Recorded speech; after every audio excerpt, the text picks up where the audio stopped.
Well, hello everyone, and welcome to another edition of The Deepest Law. It's reviewing Adam Curtis, number... How far are we in? 47. 47 episodes of reviewing Adam Curtis. And 197 episodes of Deepest Law. Now the longest running series on this channel after Unpopular Opinions and Cigar Stream went the way of, well, the Tory party. Although not after my efforts to save it these past couple of days, but really good. Do you want to do can we do an hour on that before Curto? Just argue over that. Quite a persuasive video, actually. I thought you did yesterday. Yeah, well, okay. Well, we could talk about that. But just before we do, anything anybody want to? I mean, there is the small business of courses. Buy them now. Pick up Foundations of Shakespeare, Trivium.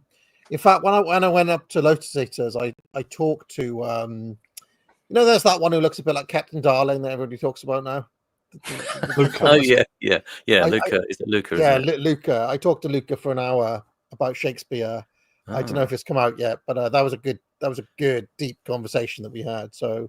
I don't know when that will be released, but keep an eye out for it. It will right up your street, Simon. Maybe Carl will give me some voiceover work. That'd be nice.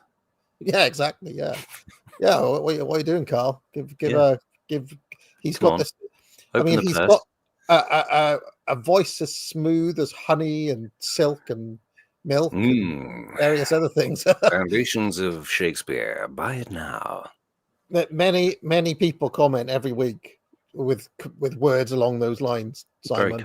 Very kind. Yes, your voice is like kind of, Well, I liked the one about the Audible, whatever it was last week, and I thought, oh yes, I hope Audible are listening and give me a massive contract. Voiceover work is incredibly well paid. I had a friend who does I'm a Celebrity, Get Me Out of Here, and they have these little adverts with sort of talking insects, and he plays like a maggot or something, a grub. That it's got like a northern voice. But he goes down to Soho and he'll spend 20 minutes in the booth recording, and he'll come out with like nearly 10 grand or something ridiculous. Do you want a quick bit of trivia? I ate a grub once. I have eaten a grub, but it wasn't alive. It was steamed. It was gross. Horrible, just as you'd imagine. Disgusting. It would be like a prawn, wouldn't it? Like a sort of a thick prawny kind of thing. There wasn't that much flavour to it. It's more watery, but the way it bursts in your mouth is just horrible. Yeah. Sorry, I cut out for a bit. I'm having a bit of internet issues at the moment. I don't know why, but the signal's gone weaker recently here in the lodge. But so hopefully that doesn't. Hopefully you're not on Starlink. I'm not on Starlink. No. Why would I trust such a spurgy person? Yeah. He should do some of those breathing exercises that you did on Office Hours. Yes, I thought they were very good. Actually, that was actually very good. But yeah, did you watch my meditation video? The one which was a massive smash hit in India. I haven't seen the meditation one yet. I do need to have some of this stuff to keep my blood pressure down as well. But you should. It's very important to do the visualizations as well. That's right. It's the same as the stuff you do in acting exercises. It's exactly the same stuff. If you don't know it, you breathe in for 4. Yeah. Picturing air. I typically picture like a field of daisies. Breeze. That's right. The breeze or something. Yeah. Then you hold for 4, and it's water. Yeah. Because I'm dramatic. I just hold my hand up and imagine like water coming down my hand, and then out for 4, which is fire, And then again, because I grew up playing Street Fighter and so on, I imagine like fire coming out my hand. Yeah. And then it's hold for 4, and it's earth, stone. I picture like a dank forest, something like that. Actually, because my hand is out, I picture like a kind of wooden shield on my hand because I'm kind of. Yeah. But that fourth, the second hold when you exhale, right, can take some practice. Takes practice, but that technique is actually done by the American military apparently. Yeah. And in a life or death situation, it can actually save your life. Because can you imagine like bombs come in, bullets raining down? If you panic, you could be dead. Yeah. But gonna relaxed state of mind will. It sounds a bit woo, but it will get you through a lot of problems in life. If you can, if you consciously do that, sometimes it'll become second nature. Sometimes you'll respond eventually to things like a piece of music or just a visualization in your head, like you say. The sort of stuff we used to do 30 years ago when we were sort of doing acting warm-up exercises. You focus on the point between your in-breath and your out-breath. You let your attention drift onto it, and you visualize all kinds of things floating off into the air, all this sort of stuff. But eventually it does work. It gives you a new kind of muscle memory. Mm-hmm. Absolutely. Do you remember the bit in I Am Alan Partridge where he listens to his own relaxation tape? Speaking, I mean, do you remember the bit prior to Partridge? He had a character called Gareth Cheeseman. Do you remember him? Oh yes, the salesman. Yeah. Yeah, you're a tiger. Rah, rah. You're a tiger. The dearth of a salesman, it's called, isn't it? That was it. There was some of the Coogan's Run stuff, wasn't it? I remember those shows. The two kids on University Challenge or whatever it was, or Mastermind. That was so I mean, I had to go to a conference last week, and honestly, Simon, as I get old, I'm only 42.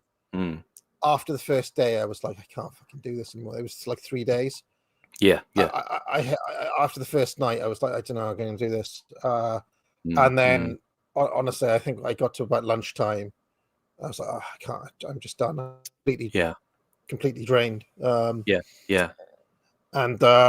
it's just being an introvert. I just like having to talk to people in real life, especially like making chat with acquaintances and strangers and so on. It just takes it completely out of me. You totally have to reach out. I ended up. I saw out the second day. It was a very long day as well.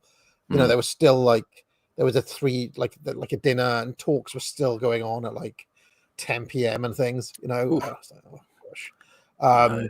So yeah, the third day, I was like, right, I just had to kind of crash out early. But, I always think of 42 as the age of the great turning. When you suddenly, when you sort of, you hear old people talk about, oh, you've got to reduce inflammation and all this sort of stuff. But actually, you do begin to feel that physically, you sort of want to opt out of things a lot more and husband your energies. Yeah, I've also just started a 48-hour fast because I read about cellular something about your cells have to that's right. Yeah, you get a surge of you get different stages, ketosis, where your body starts feeding off its fat reserves, and then autophagy, where it starts eating dead cells and regenerating, and then your human growth hormone surges. I mean, I'm not woo about this. I've tried it, and you do actually feel good. I did one for 7 days, and you actually felt more energy. 7 days? Bloody hell. Yeah. It's possible. I thought I'd fall over or something, but as long as you're taking liquids and you get these electrolyte tablets, you get them off Amazon. Yeah, I got those. Yeah, I got those. That's fine. It's all you need. 7 days. You can do it comfortably, and you can resume eating normally. You don't have to worry about so-called refeeding syndrome. Well, my plan, Simon, is cigars, black coffee, and San Pellegrino water. Oh, you'll be able to go on for longer then. And speaking of cigars, my choice today is one of the absurdly big ones. It's a Diplomaticos No. 2 Fidel Castro Special. Whoa. These were the cigars that he used to give out to diplomats when Cuba, first, the revolution first happened. They gave these out, and it's one of the all-time classic cigars. It's it has the torpedo shape. It's a and I thought I'd bust one of these out for Bitter Lake. It kind of puts me in that sort of mood. Did you know? I think there was talk of at one point when the CIA were talking about knocking off Castro, about sending him like an exploding cigar or a poison right, cigar, stuff like that. That's pretty foolish because he Mm. why would he ever smoke any that weren't in his own? I was going to say, his own supply. Oh, maybe they'd infiltrate in some way, or maybe have although like I should say, Mm. just for the diplomats, but then they launched this brand called Trinidad, which is incredibly expensive these days, and I think that it was the Trinidad that for the longest time Castro would give to people, you know. But anyway, bit of cigar law there. Is that cigar related to a Diplomatico rum? Because that's quite an exclusive rum. Well, expensive. I don't think so. But I wouldn't be surprised if they gave that to diplomats too. But don't they make rum in Barbados? Is that right? Actually, sorry, I don't even know if that's Cuban. I didn't even think it might be. I think typically it's Venezuelan. Barbados and right, okay. Well, there we go. So maybe maybe the Venezuelan government gave that rum to people. But now on a couple of rank punditry matters before we get going. Now, I made this video yesterday saying that Rupert Lowe needs to take over the Tory party, and I was kind of pleasantly. I thought, well, you know, as the 0 seats guy, I was expecting quite a bit of pushback, but I think a lot of people were persuaded. Not everybody, right, Horace? But we'll get to that in a second. But I also wanted to talk about something else, something related, which is what on earth are Reform doing? And I've got to the point now where, you know, so if you missed the news, Zia Youssef stepped down as the chairman. Then he did the George Costanza, which is, if you remember in Seinfeld, George Costanza quits his job, regrets it over the weekend, and then tries to go back on Monday morning. So Zia Youssef, then kind of went back and is now going to do something else. He's going to be like the Reform Doge person or some bullshit. Yeah. Now they've replaced Youssef as the chairman with this guy called David Bull, who is, I mean, even by 2025 standards, just raging, absolutely raging. And his first comment, pretty much the first thing out of his mouth was to say, "Oh, immigration is the lifeblood of this country." I was like, "Jeez, Christ." And then on the same day, Nigel Farage gave a speech in Wales, basically saying that, well, if you spend more than 5 years in Wales, you're Welsh, and if you've been out of Wales for more than 5 years, you stop being Welsh. I was like, "Oh, fucking hell!" And also, David Bull was then pressed on what he'd said on GB News, and he also added that we're a nation. Was it an island of immigrants? He redoubled his comments. Fucking hell. Oh dear. So, I mean, if I was going to go like all out conspiracy theory, I would say they're deliberately sabotaging themselves. It's almost like they want people to clamour for the Tories to come back, because they are going out of their way to just alienate every single person who might vote for them. I just don't understand what they're doing. I think what they're doing is what they really believe, and this is a product of them excluding everyone around them, like all the advisors and, you know, everyone close to the leadership who might disagree with them, who would represent, you know, the anti-immigration view. They are pro-immigration people. They want a pro-immigration party. They like the fact that a lot of idiots think that they're against immigration and they're prepared to use them, but they are still just a pro-immigration party. Like Farage, Tice, Youssef, Bull, all of them, they're pro-immigration people. They've excluded anyone around them who could represent any other view. Yeah. Now I take it that you both watched my video. Did you see my video through Horace? The whole half an hour, right? And okay, I understand why. Obviously, you know, pretty much at the spearhead of 0 seats, and I said it's my life's work to destroy the Tory party.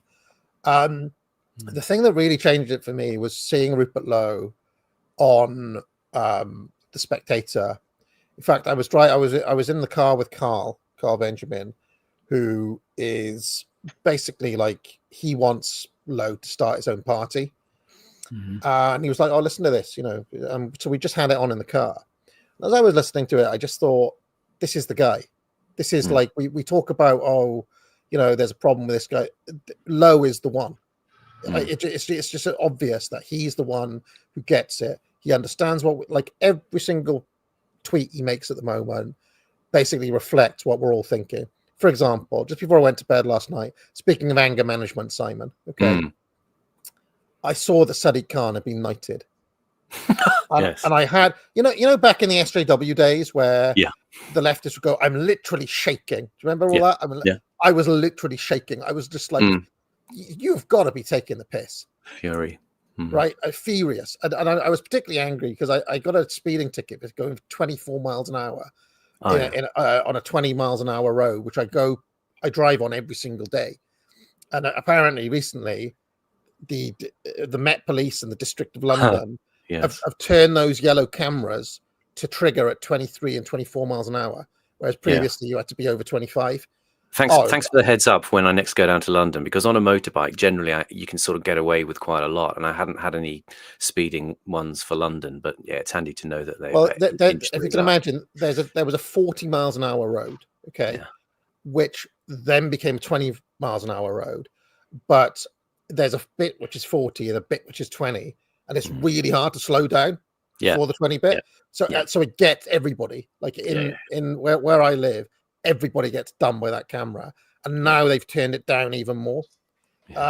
So I was already kind of pretty pissed off about that because it's just a pain in the ass to get a speeding ticket. And you have to go on the naughty driver course, which I've actually got to do one in September as well. So I got nicked in Northamptonshire. And then it's like, oh, you can't do it online. You have to post it. So I have to go to the post office, speak to the.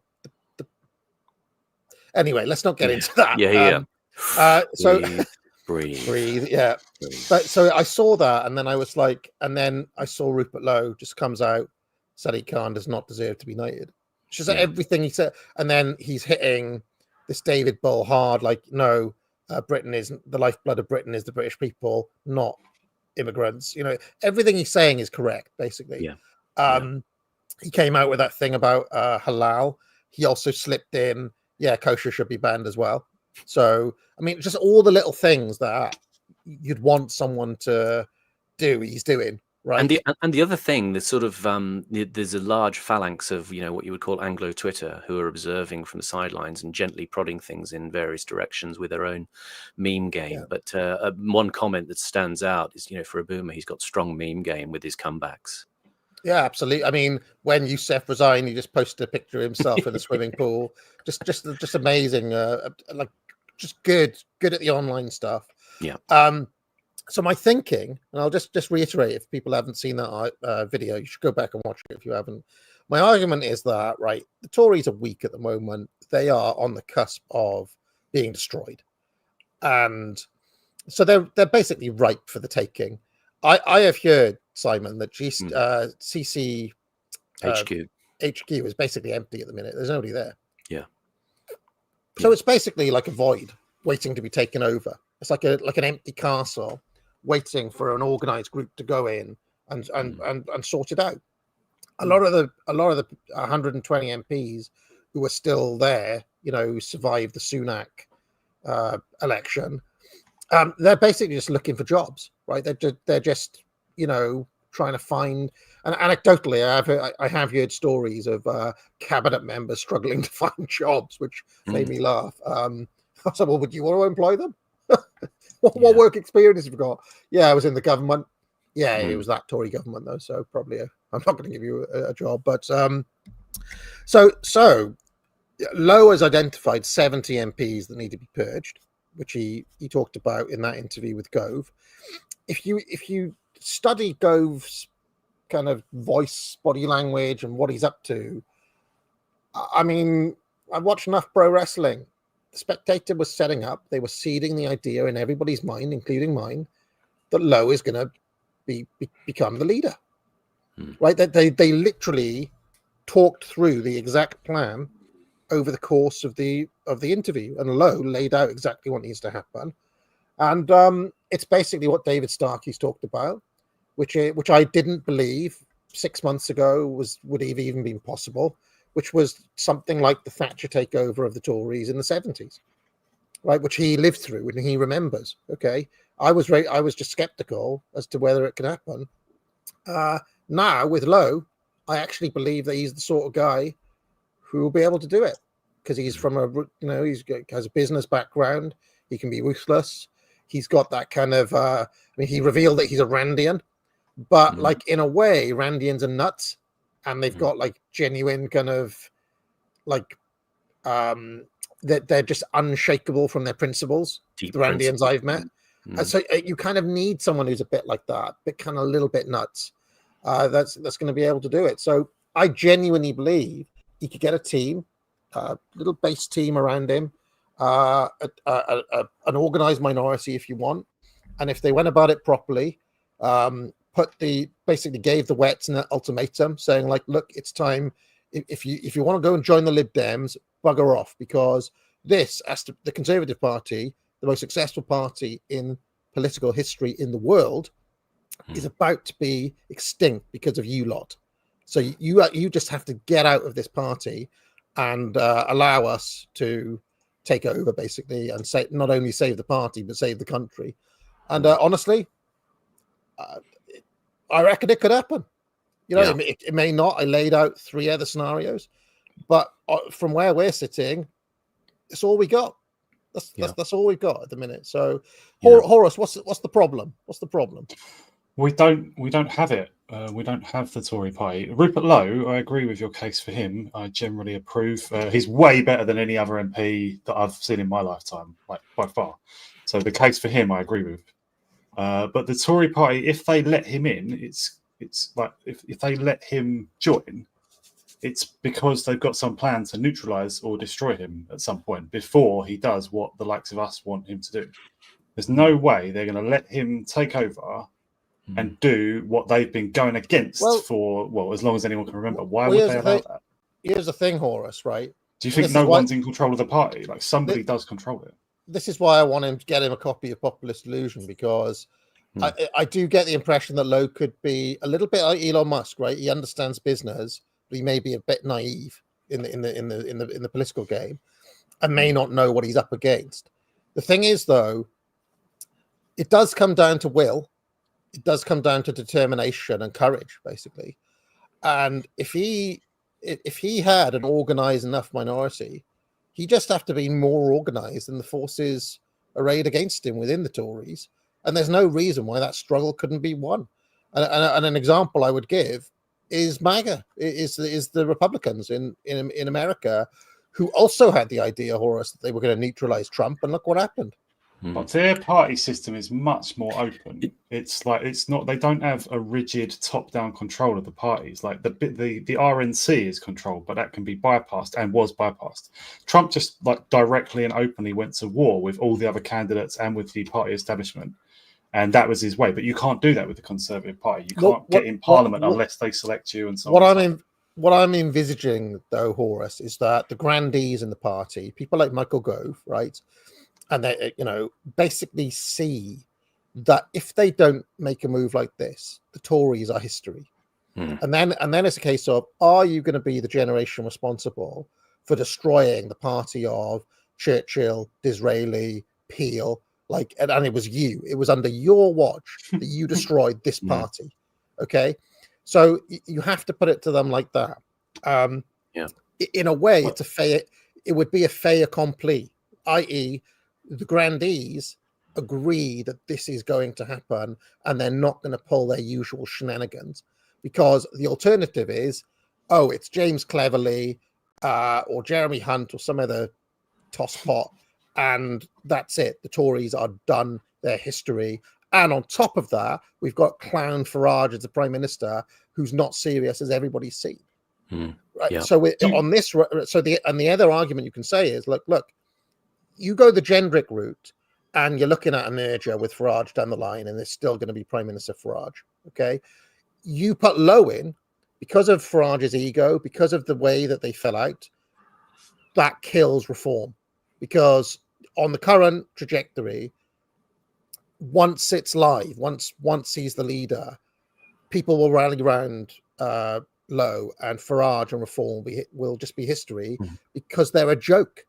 Yeah. I mean, look at them today. They're a joke. And the thing that Lowe could offer that might be a trump card is that he would be a man of policy administration, which means opening up opportunities for hungry young minds within the Conservative Party that are on the ascendant to be able to come in and validate him and support his bid. Whereas with Farage, it's a cult of personality where the only guy who's going to get any kind of executive power or credit is going to be Nigel. So, Lowe can afford to make some big demands, perhaps, if he's going to intervene in saving the Conservative Party with something that's going to have a lot of buy-in from the younger members.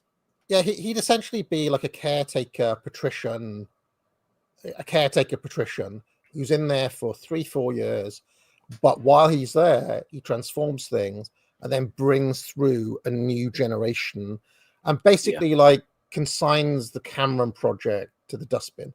Yeah, that's basically what we're talking about. And I think he's savvy enough, unlike Nigel, who has an essential crippling vanity, to actually recognise that he really does need a cabinet of the talents.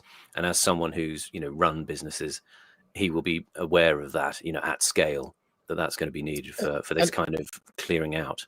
Certain people would have to be brought in. Liz Truss, I reckon, would have a shot at being in that cabinet. Gendrick, you'd have to bring on side. You'd have to do a few deals. You'd have to have, even though it will be undistasteful to all of us, snakes like Gove, who are pragmatists, right, within the party. You'd have to, but then you could also bring people in who've been outside, Douglas Carswell or. What about Johnson? Boris Johnson? Why not? Oh, fuck Johnson! No. Why not? Why not? He's popular. You said he's a big hitter. No, because Horace, right? This is another sell to the grandees. This is also to prevent a Boris comeback, because this is another of my 4 scenarios. The Boris comeback was on the card. Lowe kills the Boris comeback, and Lowe. Or they go for both. Or they go for Boris under Lowe or something like that. No. It has to be one or the other. You can't do both. Do you remember Roy Evans and Gerard Houllier? Right? It doesn't fucking work. Right? It's one or the other. Yeah. You can't have both. So. I mean, he could really build. Oh, you dropped out there, AA. Yes, you've gone silent. Bit of robotting. While AA is dizzy and can't respond, I'm going to leap in with my prepared insult. Right, the T1000 has been shot to pieces, blown apart. It's all over the floor, melted as well. Sorry, not melted, all frozen and shattered. But there's a hot spitting furnace right nearby, and the pieces melt and become liquid again, and they recongeal. And lo, the T1000. But wouldn't you want to see the permanent bureaucracy, the woke bureaucracy, the civil service, have an axe taken to them? Sorry, you came back in mid-sentence there. Sorry. We lost you for a second. Well, what I was saying, Horace, is that even though.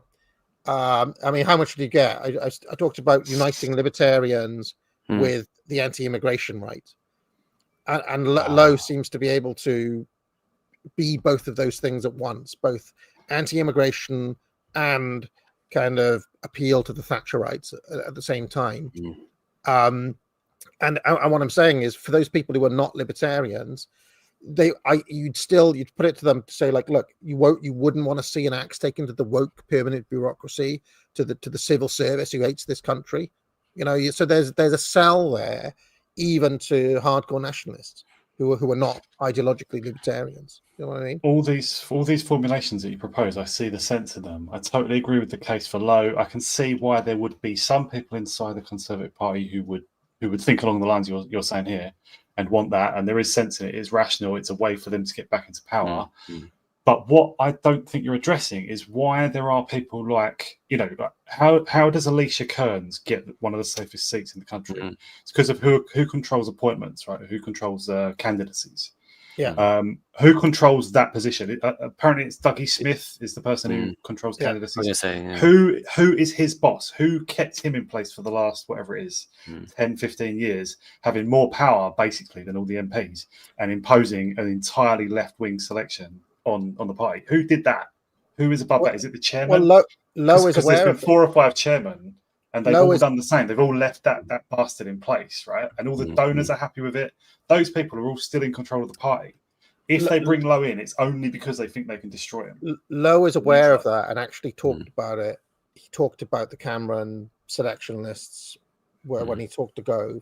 And also he'd have a team around him of people saying, like, look, this Alicia Kearns, she may talk a good game, and she looks like she's a good friend to the farmers who likes their pies and so on. She's an SJW. She's a wokester. She has to be out. She has to be purged. There would literally just be a list of people who just have to get out of the party or join the Lib Dems, and then you put pressure on them, deselect them, you run emergency elections against them, whatever And this stuff is possible because Keir Starmer did it. Keir Starmer did it to the Communist. Yeah. I mean, this is why I'm going to volunteer now. I will get on the motorbike and I'll personally courier a copy of The Populist Delusion and get you a consultancy job. So when Lowe comes in, it's a complete red wedding when the purges start, and the sewers rule one thick with the Tory slime. What I would say when you went silent for a moment, the T1000 has been shattered, is all over the floor. But there's a hot spitting furnace nearby that begins to melt it and it reconstitutes again, doesn't it? Right? You unfortunately are the furnace. You are the furnace. Who is operating your controls? Is it Michael Gove? Did he put that interview out for you, knowing that you and Carl would see it and you would begin to feed out what he wants to your audiences? I know it sounds insulting, but I just say a couple of things about that interview, but without exposing sources too much, on the sort of grapevine of people who. One moves in circles on Twitter now where there's some connections, and people have heard that in the sort of, let's say, the centre-right publication commentariat, there was some unhappiness that Gove let Lowe speak for quite an extended period on that particular interview, and gave him sort of a very sympathetic ear. And the other thing I thought that was interesting was Lowe mentioning when the Tories spoke to him about standing down, in 2019, and they had these sort of secret meetings, and they weren't prepared to concede anything. And he described their arrogance a number of times. I think for him, there's definitely a personal sense of I have to break these people if anything's going to move forward. All I know is that I don't know what argument the people who are running the party into the ground have at the moment, and I just think that at some point Darwinian condition, like basically the Tories are in a Darwinian survival position. Still got 7 million votes last year. They got 7 million. That's shit. Still got loads of and millions and millions in donations. Still, they've still got loads of the biggest companies and wealthy people like Lord Sainsbury all donating to them loads all the time. Lowe will be able to, and they're doing the crucial function of keeping the right out of politics, and they value that more than their own survival as a party. It just means that keeping the people down is what matters. It means that people like Lowe have to be appraised of the fact that there's a whole matter of a sort of constitutional reform that has to happen as well. I mean, on the one hand, you've had Cummings recently talking about the amount of power that the permanent secretaries have. The cabinet secretaries have, people like that, this sort of, like you say, these immovable fixtures of the kind of administrative state on the one hand, and then these other fixtures within the party itself, such that, that there has to be a really sweeping attack on the ability of, I mean, how is it the Lib Dems, get 70 seats? There is something fundamentally wrong with the way the electoral system is, gerrymandered in order to allow that to happen. I think Gove is probably using our energy in a way against his internal party enemies, but he and they and nobody involved. Lowe is different. Lowe is a genuine patriot, I think, but these guys, the Tories, all they're thinking about is keeping the right out of politics. That's all that matters. They don't care if they destroy their own party. You've got to remember that, like, Michael Heseltine is 92 now. He's going to die soon. You know what I mean? Right? I'm just saying that the Wets are like either dying off like Heseltine, they're in control, or they're absolute careerist cowards, right? Like, you don't believe that James Cleverly couldn't be just like sidled off into some business role and he wouldn't go for it. All of these people are careerists, and that means careerists are, in a strange way, quite easily budged because they're not ideological. They're not. But how has that Dougie Smith been in place for like 10 or 15 years? How does that work through 5 different leaders? How come? 5 different chairmen as well. He has Probably to go. some He has to yeah, go. no. I maybe just mean, how has he had that continuity all the way through? Maybe that's what Lowe has to put to Gove, you know, because I mean, Gove is kind of, he's like the snake in the Jungle Book to me. Trust in me, you know. Maybe Lowe has to say, you know, well, take out Dougie then. But notice Show me in you're the committed. interview, Lowe did mention that he thought 70 MPs needed getting rid of. He still thinks 50 of them are all right. But he only mentioned the MPs, but didn't talk about the party. The party. Who I don't know exactly. The party machine. Who's Dougie Smith's boss? Is it the chairman or what? Like, that's the core of it. That's the core of the problem, I think. And he didn't mention it. Yeah, and I mean, obviously he's not going to announce it, but Lowe has to go in there and be like, "Look, I'm coming for the Politburo. I want the Stalin position in there. We're going to put our own Stalin in." Basically, it sounds good, but I don't believe he can do. I don't know if he's aware of the need to do that, and if he is, I don't believe they'll let him do that. That's why he needs to be urged. I think to he's good. Yeah, your demands. case for him is solid. You know, he needs to be urged to make big demands. I don't believe he can do what you want. I don't think there's any genuine desire in the Tory party to let him do that. It's just like saying, "Come in and destroy us." You know, come in and transform us out of what we've deliberately made ourselves. It's a party full of masochists, so I reckon they could do it. You know, I have to fight back on this. The Tories are the purest totalist enemy. I mean, I did understand. I did realize when I made. Sorry, that I can't hear either of you right now. Have you both on mute? Are you still here? I only hear myself. Maybe there's a problem at my end. Yeah. Okay. You can't hear us, or us. All I'll say is when I made that video, I did think a lot of people are going to see this as a betrayal of the zero seat division, but ultimately the country has to come first. Reform were just so much worse than what any of us would have expected. I thought, well, okay, they'll be wet, but they'll still, at least pay lip service. They're not even doing that, Simon. I agree. I think the only sort of hope I'm clinging on to here is that anecdote about Gove going in with a copy of Blair's book and talking about this is the new Machiavelli. That his own sheer vicious interest in keeping the party on top means that he will cede to whatever cleansing of the Augean stable is needed in order to win, and that may be the best way of one-shotting Nigel, as you say. I'm counting on Machiavellianism winning through, so which hasn't happened yet. Because I was like, they're not going to call an election. They'll bring Boris back. They did none of those things so far, so I can see why Horace is skeptical. Yeah. Anyway, shall we start on Bitter Lake and let's go. I don't know if Horace is when he comes back in rebooting himself, but we might as well make a start here. Okay. He took all the problems, even the most complex, and turned them into reassuring moral fables. And abroad, the world he depicted was one where, although good might struggle with evil for a while, in the end, goodness and innocence would triumph.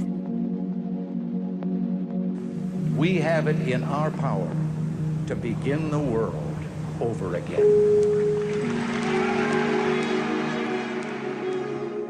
It was a vision of the world that over the next 20 years would rise up to possess all of us in the West, both left and right. Conflicts that in the past would have been seen as political struggles were redefined. They became instead battles against dark demonic forces that threatened innocent people. And the role of we, the good people of the West, was to intervene to save those innocents. One of the places this dream began was Afghanistan. America was already helping the rebels who were fighting the Russians.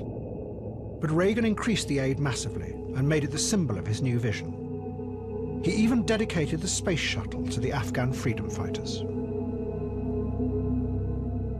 Just as the Columbia, we think, represents man's finest aspirations in the field of science and technology, so too does the struggle of the Afghan people represent man's highest aspirations for freedom. Accordingly, I am dedicating on behalf of the American people the March 22nd launch of the Columbia to the people of Afghanistan. But right from the beginning, there was a dangerous, destructive force at the very heart of this project.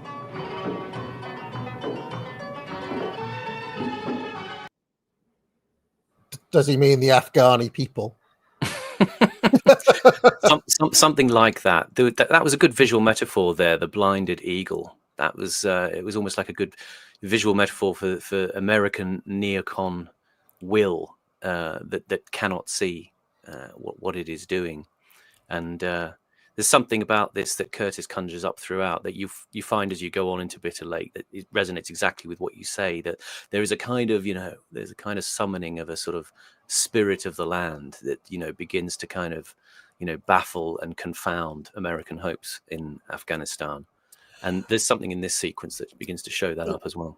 My video tomorrow, Simon, is going through. Do you remember I spent that day compiling stats on world history, war, see who the best at war was? Spoilers, everyone, is the British, right? But the British are easily the best military performers in world history. Okay, but there were lots of nations that have not shipped many losses in history. Russia have only lost a handful of wars. Britain has only lost a handful of wars. Several other kind of high-performing ones. And when I was looking through, I was like, "Oh, what do they lost to then?" Afghanistan repeated. When they talk about the graveyard of empires, it's amazing how many wins the Afghans have against literally world-class opposition. The British shipped a loss in the first Afghan war. The Russians shipped a loss to the Afghans. I'm trying to remember some other examples. I'm pretty sure the Persians shipped a loss to the Afghans at one point. The Arabs shipped a loss to the Afghans. The Ottomans did at some point. It's just incredible that their win. In fact, I don't know why the Afghans. I should have included them as a power, really, but they have a lot of wins. So sorry, has anyone said that? Sorry, I dropped out. There was some problem here. Has anyone used the term "graveyard of empires" yet? Because that's a great phrase. Oh, well, I just said it. I mean, we paused it straight away because Curtis said something like, there was some like savage force they weren't they weren't banking on. I said, what do they mean, the Afghan people? Because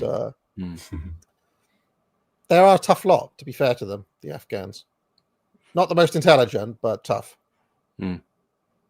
This was because Reagan's partner in the battle to bring freedom to Afghanistan was Saudi Arabia.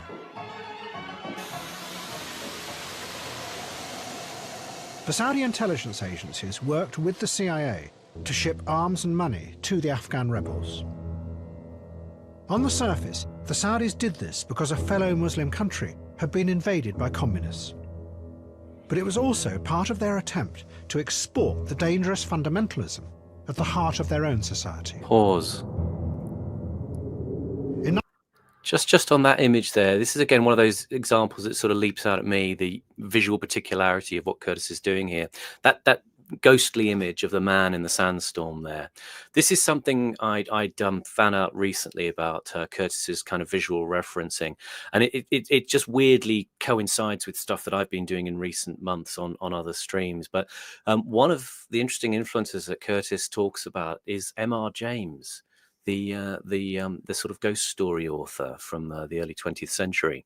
And recently I did with Proper Horror Show, we did a stream on some of the M.R. James stories, and I mentioned one of them in particular, this story Whistle and I'll Come to You.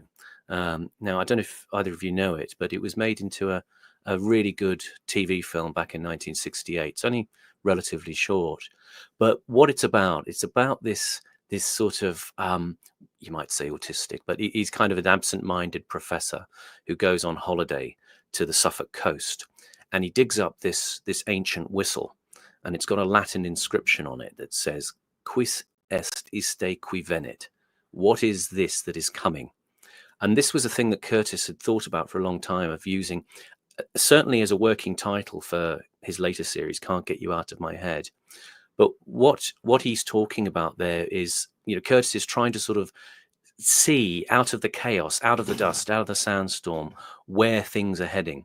And this image, again, is something that he's repeating sort of in a way throughout this documentary. Sandstorms, explosions, clouds of dust bursting into the air, all sorts of sort of images of kind of almost like genies, like a land full of jinn, that jinn as in this sort of the pre-Islamic idea of a sort of a malevolent spirit that sort of is summoned up from the sandstorm. And he talks about M.R. James as kind of writing about this time where it was on the sort of end moment of the British Empire. And Curtis says the British Empire was collapsing, and there was this feeling of fear and guilt that something was coming back to haunt you. I would argue that America has had the same feeling since the end of the Vietnam War. And in this sequence, you begin to see these sort of eerie images. You'll see these shots of pilgrims at Mecca sort of coming at you, this kind of relentless zombie-like march of the past into the present. And so this thing with the M.R. James references actually is something he's been thinking about for a few years, and it comes out, as I say, with his later work, but it's already kind of here sort of back in 2015, where he's this idea of this professor who goes on holiday. He summons this spirit by blowing this ancient whistle, and essentially what happens at the end of the story, I mean, spoiler alert, but he's chased over the sands of the beach by this ghost. And it's kind of a metaphor for how the sort of determinedly hyper rationalist figures of science, if you like, and higher thought are unable to connect with the irrational, the very unobvious sources of man's fears. He's sort of consumed by a vision of this fearful pursuit across an arid space, which really is his own subconscious. And I think that's a lot of what Curtis is using here as a kind of metaphor for what's happening with successive empires going in and kind of being defeated by just the kind of, in a sense, there's a lot of the openness of the Afghan society. It's not particularly hostile.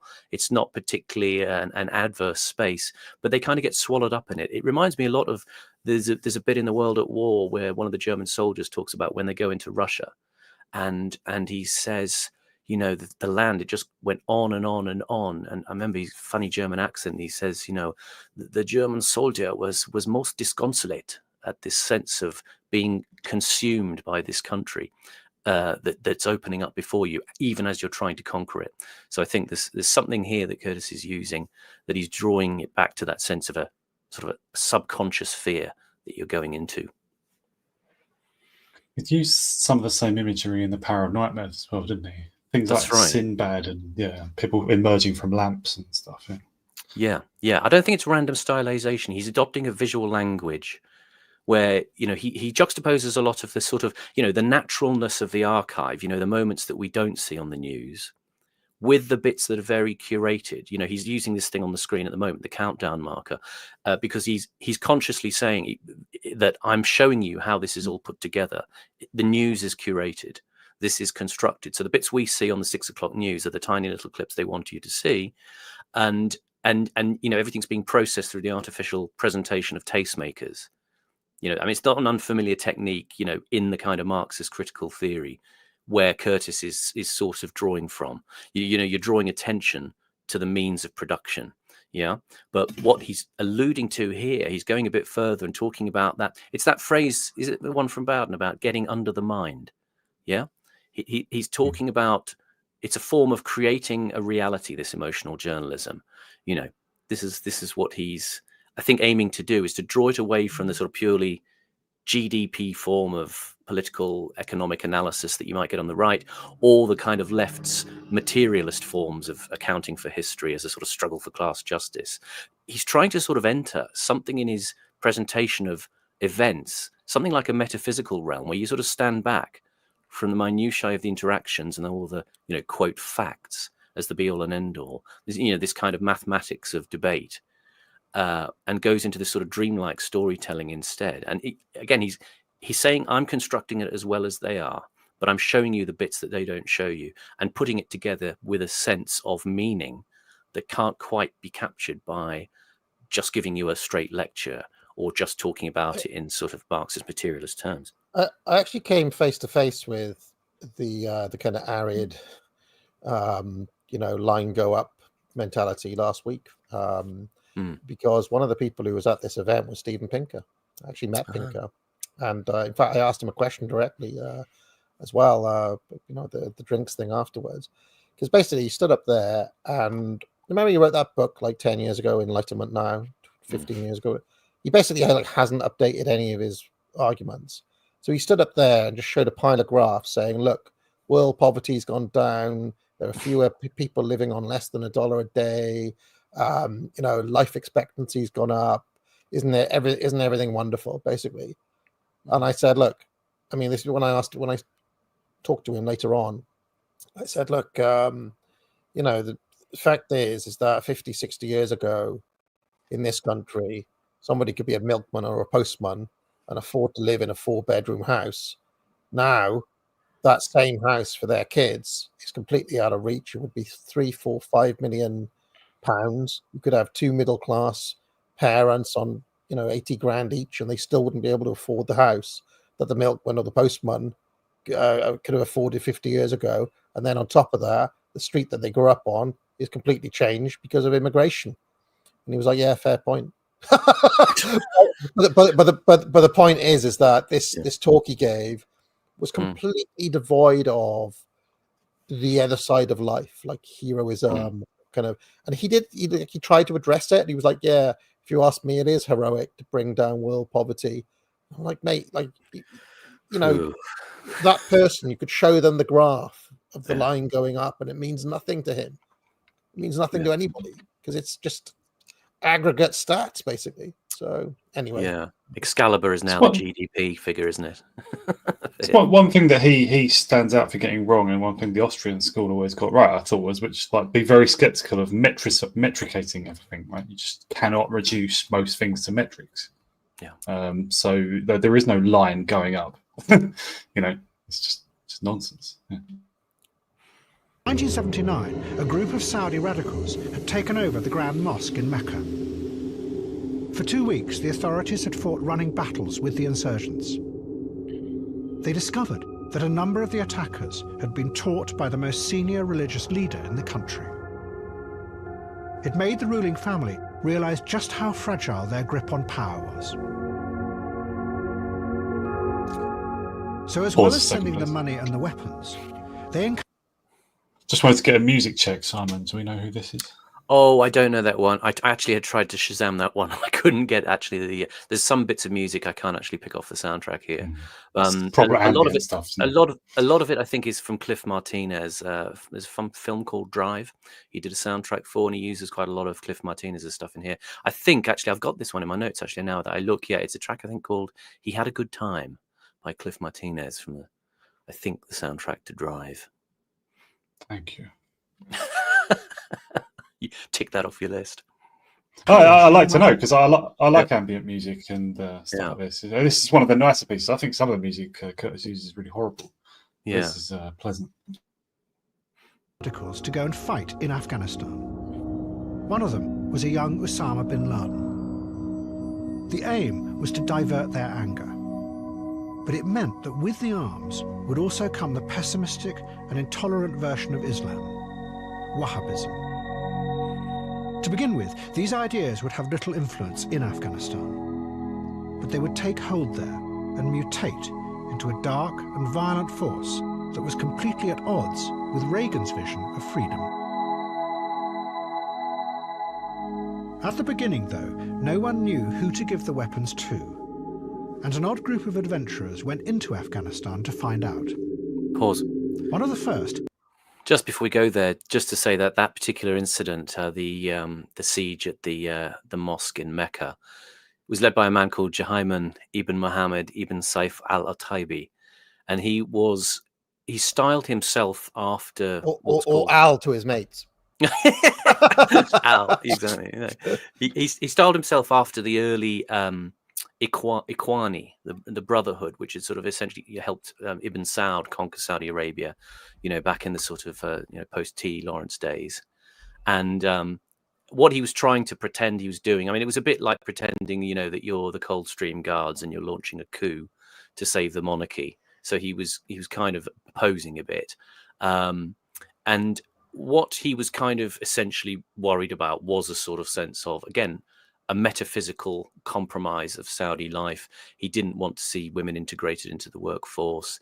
He didn't even like football players wearing shorts, which he thought was immodest. He didn't like the Saudi currency because it had an image of the king on it.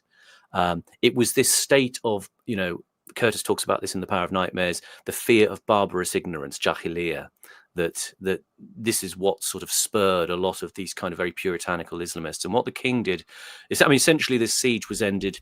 They sent in troops, they dragged them out, and they beheaded about 65 of these insurgents, including Al. And what King Khalid did after this was he sort of essentially began to give the religious conservatives even more power. So in a way, he kind of fulfilled the demand of people like Al-Otaibi. So, they did things like banning photographs of women in newspapers, and then they banned women on television. I'll just leave that hanging. And cinemas, music shops were shut down. School curricula were changed to give more hours of religious studies, and they cut out any subjects on non-Islamic history. Gender segregation came in more fiercely. The religious police, became more powerful. And so, in a way, he tried to he did try containment in a sense, or at least not so much containment, but drawing it into the system. This kind of discontent with this growing sense of immorality because of the influence of the West. Ayatollah Khomeini in Iran actually broadcast and said that the uprising, he said, it is not beyond guessing that this is the work of criminal American imperialism and international Zionism. So. Yeah, sorry to bring things back down, but I said, Al to his mates. That song by Paul Simon, "You Can Call Me Al." Yeah. Right, yeah. No, seriously, now, for years and years and years, there's a moment in that song where he sings, and it sounds exactly like he says this: "Duck back down the alley, Osama." And I was like, does Paul Simon mention Osama bin Laden in that song? Duck back down the alley, Osama. But apparently he doesn't say that. He says, duck back down the alley with some roly-poly fat girl or something. We're currently in an episode of Never Mind the Buzzcocks with this. This is the misheard lyrics game, isn't it, that they do? Yeah. But next time you hear that song, when you get to that bit, it really does sound like he says, duck back down the alley, Osama. So anyway, let's carry on. I'm still convinced that in the Dexys Midnight Runners song, there's a line about in a bucket school. I don't know what that means. Never mind. The hardest songs for lyrics. There's that REM song. Yeah. Sidewinder sleeps tonight. Like, what the hell does he say in that? Like Sidewinder sleeps tonight. Like nothing. I mean, doesn't say anything. Sidewinder sleeps tonight lyrics. I mean, he does not say, come shall wake up. Come I mean, I don't have a clue what he's saying. And the other song, if you remember in the 90s, do you remember the Night Crawlers? Lives in again, in light of people, let's push it, feel it, baby. Lives in again. I mean, that song was basically like Vic Reeves' club singer. No clue what he Anyway, imagine that sung by a club singer. That'd be great. And lives in again, in a light of people, let's push that feeling on.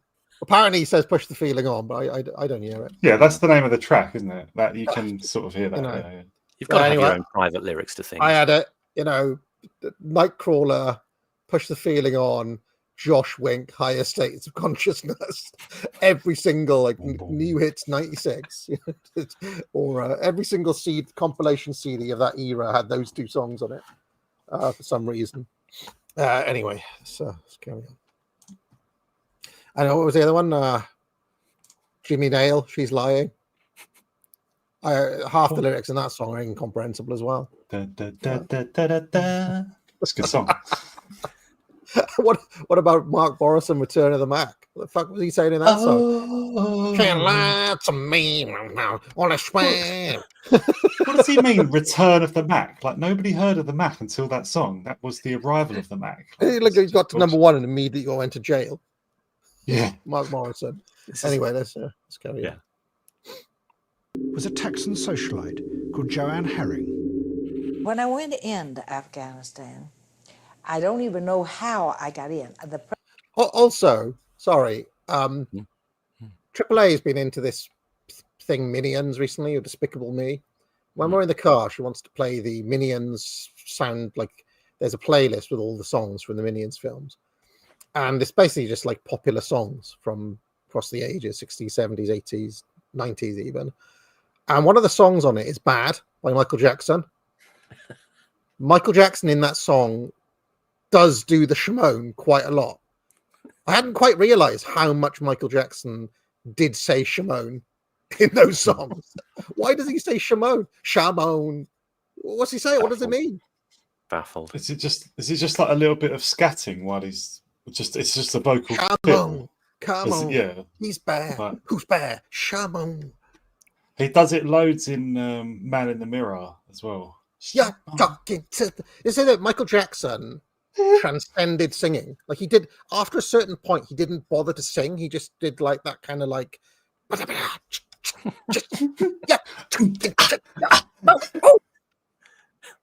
that's not singing, is it, Michael? I mean, he Grabbing could his sing. crotch. I hear Jackson 5. He could do it back, A, B, C. I mean, he could carry a tune. But at some point, he just gave up and decided to like, I'm just going to do this like scat noise and occasionally say Shimon. It's weird, isn't it? Just before we go on, I can't see the chat. I'm just wondering if anybody can see if there are any woods in the chat. But if there are people saying wood, I just want you to know that Joanne Herring pictured in this sequence, she's actually 86 in this shot. Bloody Really? hell. Okay, She was born in then 1929. This is to give her the credit she deserves for looking so good, I would, even though it'd be probably regretful afterwards. she's in her 90s now, but she Well, cheerfully admits she had a bit of plastic surgery, but that's not bad for 86. That's good plastic surgery as well. Bloody hell. Yeah. Who is she? Like, what? She said she couldn't believe she got into Afghanistan. Like, does that? She's a imply Texas like- socialite. She's kind of the sort of, if we remember back to the Power of Nightmares, there was that guy who took kind of the Reagan doctrine, Jack Wheeler, the Indiana Jones of the right wing, the people who sort of went off. You know that film, Charlie Wilson's War? Well, Joanne Herring was associated with Charlie Wilson, and I think she's played by Julia Roberts in the film of that. But Charlie Wilson was the kind of the Democrat version of Jack Wheeler. Jack Wheeler was an old school, Republican. Although in the end they all sing from the same hymn sheet, because Wheeler, as I mentioned in that stream, famously he would be a popular speaker at right wing events, and he would end up by sort of shouting, "We got rhythm, we got soul, we got freedom and rock and roll." So it's Boomer Truth all the way down. But Joanne Herring was basically this example of far too much money and far too much time, and she popped off to all over the world. In fact, she was very pally with General Zia in Pakistan as well, going and doing sort of American sort of soft power, charming the freedom fighters and the insurgents. That's just a little interesting aside. General Zia, what was he? Mohammed Zia ul Haq, wasn't it? He was like the military leader. I don't know, was he elected or coup? Did he coup himself in? He was the leader of Pakistan in the 70s, 80s, right? Much of the 70s and 80s. And he was he died in a plane crash. All right, yeah, that happens quite a lot. Lots of them seem to do that. Did he get in power legitimately, or was it an overthrow? Or didn't really matter. But deep. Obviously, like, he was kind of a semi-dictator, sort of, well, a very authoritarian leader anyway, right? And Pakistan immediately neighbours Afghanistan, and was like all through the Cold War, and obviously since the Cold War as well, has been treated as a very important country, a very important ally by America and Britain, it seems, and especially under him. And the fact that he was basically an Islamic fundamentalist himself, he had a policy of re-Islamization. He thought the Islamic Republic of Pakistan had gone too soft, and was like re-Islamizing it under his time. And I think supplying what became the Taliban, not the Mujahideen, they weren't around then yet, were they? But like supplying what became the Taliban, supporting them, getting into power, help them into power. Oh, well, sorry, they got into power in the 90s, I know, but like the Islamic forces in Afghanistan, which was obviously much more complicated at the time. And obviously, like, using him and those forces was a way of punching holes in the Soviet Union, wasn't it? Because they were. Yeah. And it's multi-tier. I mean, there's all these elements as well where, for instance, this woman, Joanne Herring, in a weird way, she's kind of like what Rory Stewart is. She founded something called the Marshall Plan Charities, which seeks to, quote, complement the ongoing US military effort in Afghanistan by rapidly and effectively redeveloping normal, healthy civilian life village by village. The organization unites the efforts of various NGOs concerned with the Afghan people in hopes of providing villagers with clean water, food, healthcare, schools, and jobs. So very similar kind of hearts and minds stuff to what Rory Stewart was doing. I mean, we'll see later on this documentary, there's this famous clip of the Turquoise Foundation that he was part of. But it's this kind of conduit soft power stuff that these people who in a way kind of seem completely out of place, you know, I mean, you can't, what on earth has she got to do with, you know, hard-edged military geopole in places like Afghanistan? Similarly, you might say the same if you look at Rory Stewart, but then again, he's connected, obviously. Well, this is what it is to be part of a ruling class. You don't necessarily have to have a position, right? You don't necessarily have to be in a power position. No. You just need to be part of that class, and you involve yourself anyway. With your own money, often. And she was just a famous American socialite. You know, she was very notable that in the late 50s, she had a great big birthday party bash themed around a Roman orgy. Which just magazines, okay. Magazines came and took pictures of. I mean, I don't think it was as gruesome as Roman orgy would suggest to us nowadays. That's probably more what actually goes on in, you know, Hollywood these days. There was some bonking going on, though. I'm sure there was, yeah. Hell of a face job, though, to be fair to him. Amazing, yeah. Speaking of face jobs, Michael Jackson. It strikes me that when Michael Jackson said the word girl, when he sang the word girl, he said girl. If you listen to it, like you listen to Billie Jean, not my lover. She's just a girl. What the fuck's a girl? Right? And that makes it confusing because he doesn't pronounce words in the normal way. What does he say? She's just a girl who thinks I'm the one. But the kid is not my son. The kid is not my son. Yeah. What kid is that then? Anyway, let's carry on. Let's carry on. Sorry. Pop culture musings continue. Pakistan flew me to the border, you know, the no man's land that the British created very wisely between Afghanistan and Pakistan. And we boarded a truck. I put on men's clothing. And we got on this truck and went somewhere.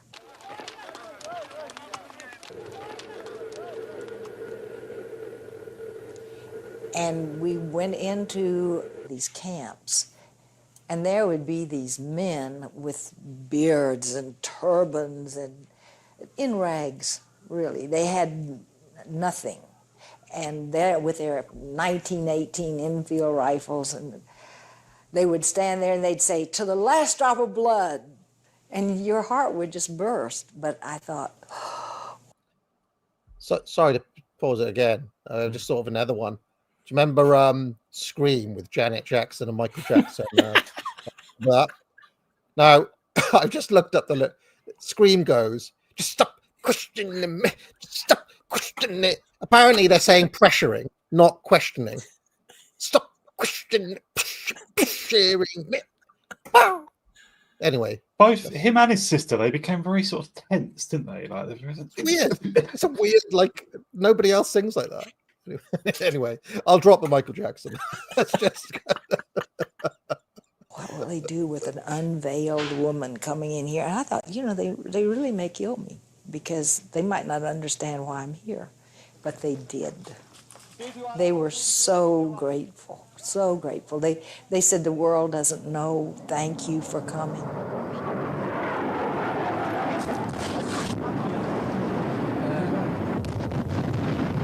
All I want to say is that they don't really care about us. Have you ever seen that clip of him doing like alternative lyrics to that song? It's like no, I haven't. No. I think it's arguably maybe why he incurred the wrath of much of the industry. I won't sing it because it's un-PC. You could get in trouble. But was that the Earth Song thing that he did? No, I don't. They don't really care about us. He did some alternative lyrics to that. Yeah, having a dig at people he'd worked with in the music industry. That was my first CD, by the way. That album. It was his story. And, remember his stunt on the Thames? You know, the big. Yeah, he did the statue down the Thames. But one of the lesser known tracks from Michael Jackson's history after that one, after They Don't Really Care About Us, was a song called Don Sheldon is a Cold Man. Okay. Like, who's Don Sheldon?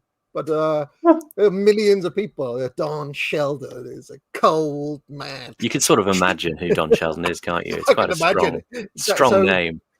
there's like particular themes that come through that album where he's just like he's like had enough of all these people, you know. But anyway. My heart was given immediately to these people who believe so much in their God, and I think it's the same God as I worship, just in another way. So a bit of perennial traditionalism from Herring there. Mm.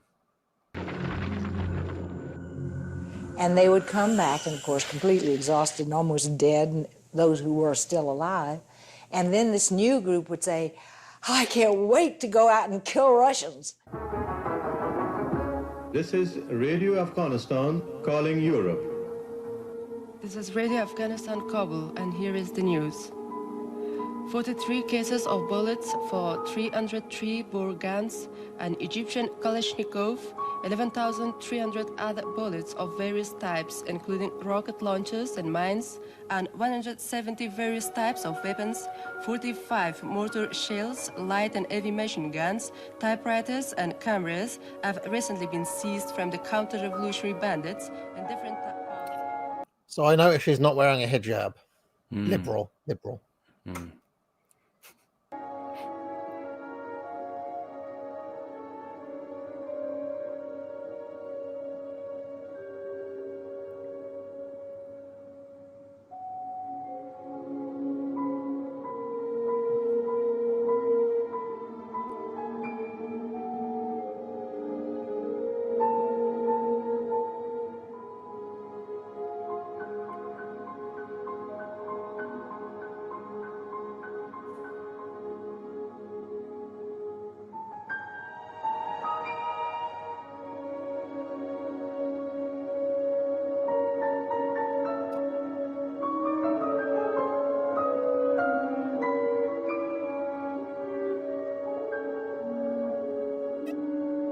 Pause a second.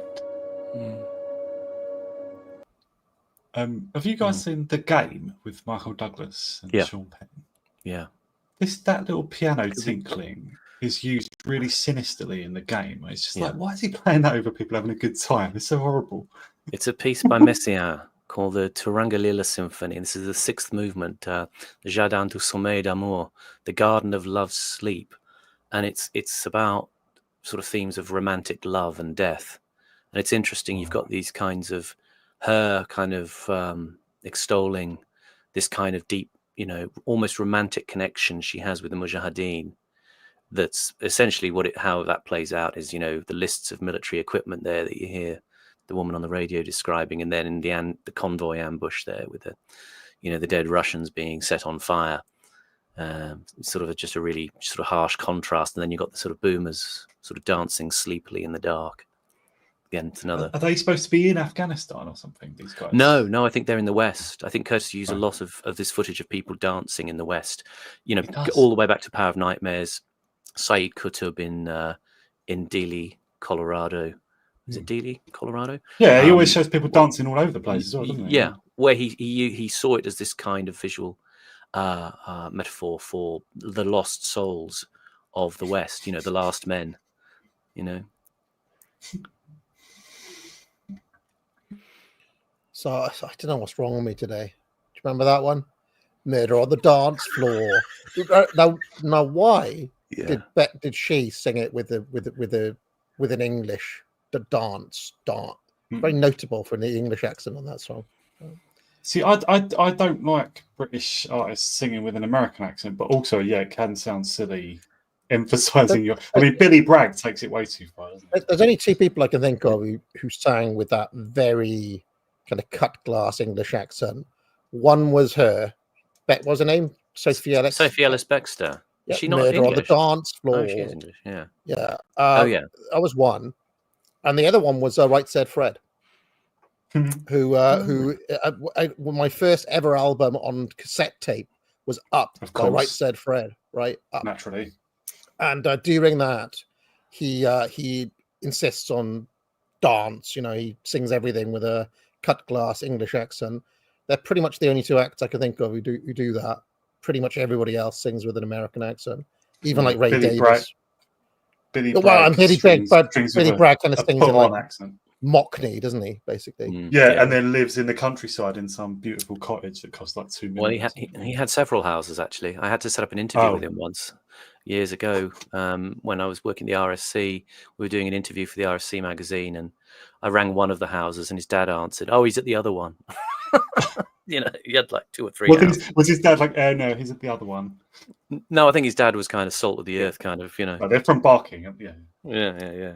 Billy Bragg's only got one good song, and it's called Saturday Boy. That's a good song by Billy Bragg, but all his other songs are shit. Yeah. You know the one? It's got that kind of like, it's basically like about Billy Bragg failing to pull as in my mind, it's kind of bracketed with Jilted John. You know that song? It's a good kind of song of teenage angst and failing to be It's where he comes closest to touching Morrissey levels of introspection and alienation, is it? Yeah, I mean, I'm not particularly a big Bragg aficionado, you know, but that song, Saturday Boy, check it out, it's good. He could have a moment of, you know, inspiration. There's no reason why he couldn't, but lots of his other songs are rubbish.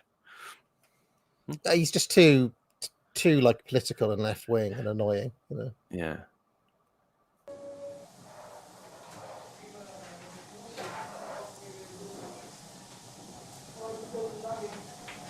I find this sequence very difficult to watch.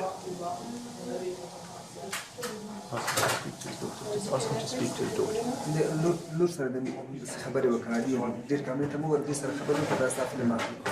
You give the flower.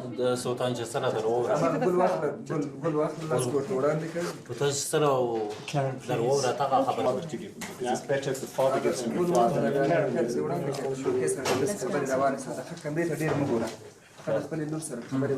Sorry, Mike, can you just ask him to do it while I'm filming? Just ask him to put it down there.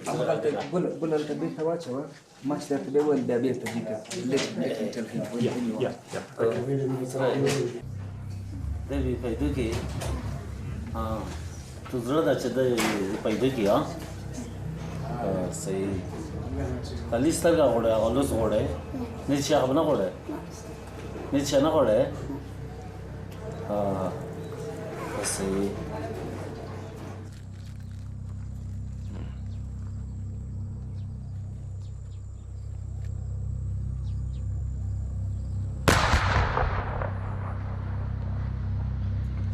Pause a second. Sorry, Simon, what were we looking at there? Like that was a man and his daughter. She'd had her eye blown out, and I think a bit of her arm blown off, and it was just a conversation about making her perform for the camera, really. Right. You know, just creating a little touching moment for the West to you know, indulge in. Yeah. Hence the flower, right? Sorry, right. Yeah, I mean, poor kid, Jesus Christ, horrible.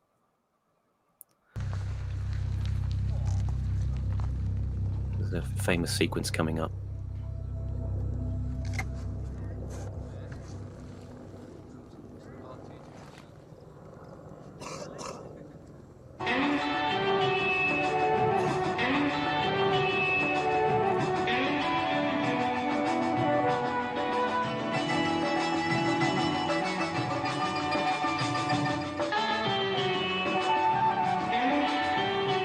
It's possible for a bird to accidentally pull the trigger on a gun. Like a pretty precarious place to be resting. Like. Tricky.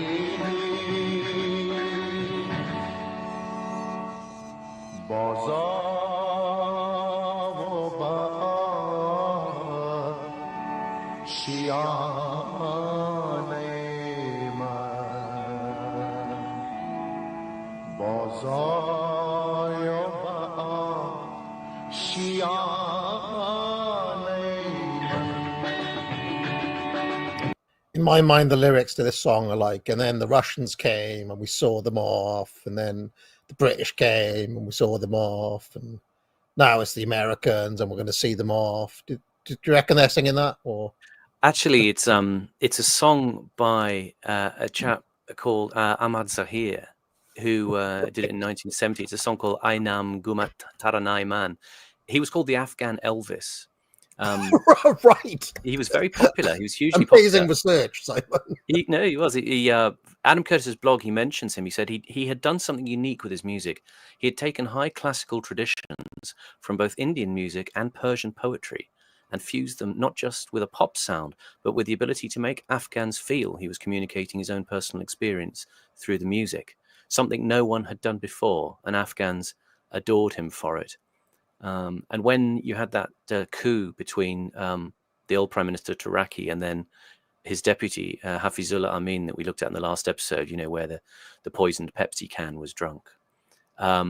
He fell in love with Hafizullah Amin's daughter, and he was a critic of the regime, and he modeled himself on John Lennon. And he thought he'd play the same role as Lennon did in the West, telling the truth through rock music. Then one afternoon in June 1979, he and his best friend went on a drive with two others out of Kabul. They went north, and in the evening, they arrived at the road just outside the Salang Tunnel. No one knows what really happened. The police say there was a traffic accident and Ahmed Zahir was killed, but everyone who saw the body say that the back half of Zahir's head had been blown off by a bullet. Wow. And he was buried in a sort of opulent grave with a sort of stone arches over the top, and when the Taliban came in, they just smashed the grave to pieces. Now, you'd think that was maybe the government or something, but actually his dream of becoming the Afghani John Lennon came true, and it was an Afghan superfan. Didn't like the direction, he didn't like his choice of wife. Within a year of Lennon dying as well. Interesting, very interesting. Superb bit of research there, Simon. How you picked up on that, I'll never know. Oh, it's interesting. It's just quite a beautiful sequence, this, and the song is interesting, and the history of Zahir is interesting.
In the early 1980s, the Soviet Union was falling apart.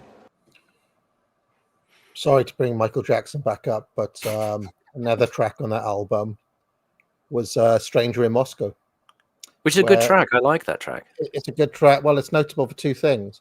One, as I've mentioned before, how the chorus does not kick in until 4 minutes in, which has to be a record. Like it's a really long song, and the chorus is not until the very end.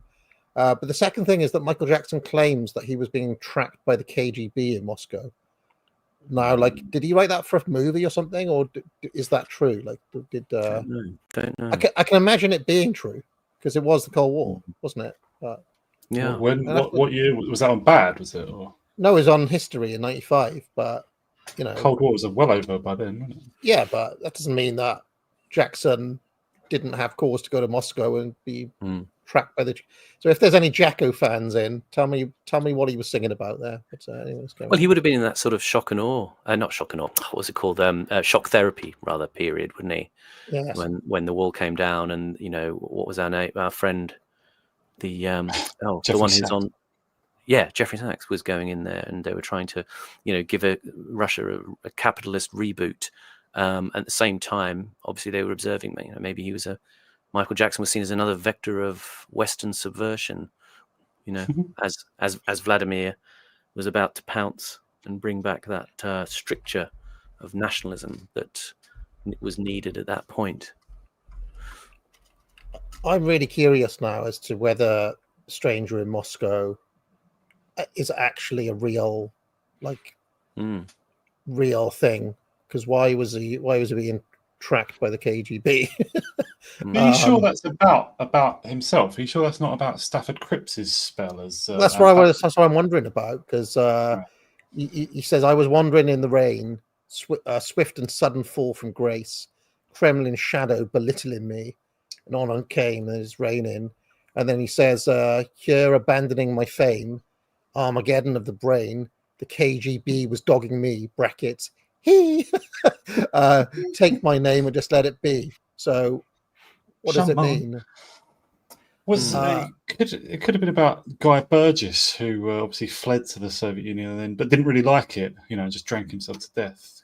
Apparently it is a metaphor for the US media who were accusing him of child sex abuse in 1993.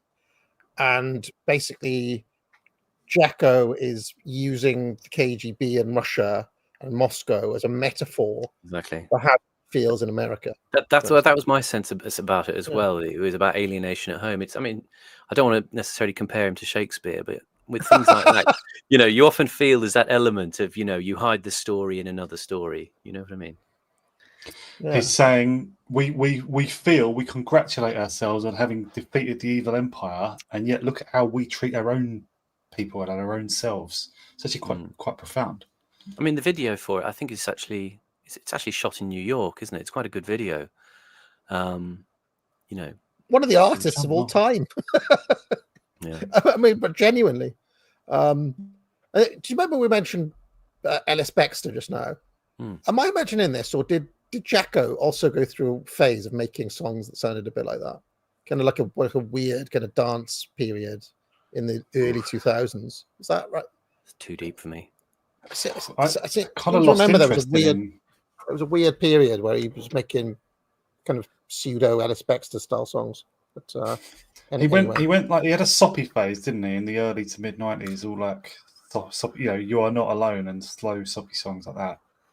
And that was quite boring. Then everyone's it was only like hardened Jacko fans who was still listening to him in the early 2000s. But he kind of he brought out this album with a harder dance edge, as you would call it.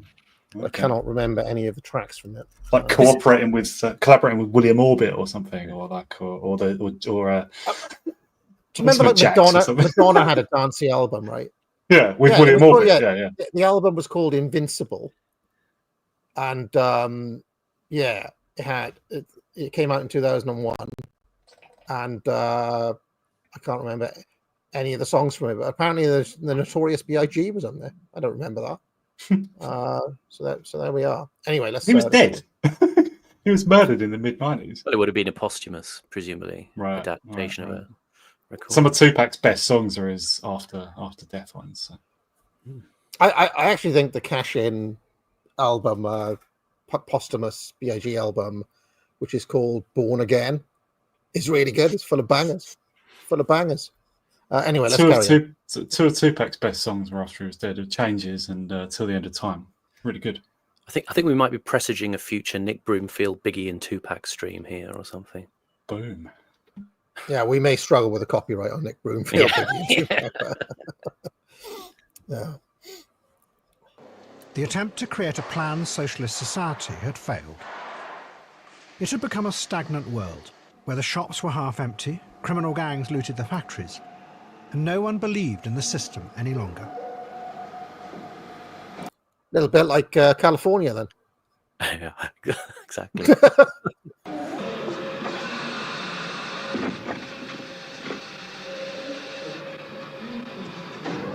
The aging Soviet leaders Pause a knew second. that Was the claw trying to pick up like an ingot of chalk or something? What the hell was that? It looked like a bar of soap to me or something. Or but like probably that was- margarine? Yeah, like hardened Who knows? margarine or something. I mean, you know, those things are sort of pre-programmed to kind of fail to grasp kidding. anything. Yes. No, yeah. You know, it's 20 to 2. I'm absolutely starving, Simon. I've got another like day and a half to go. How am I going to do this?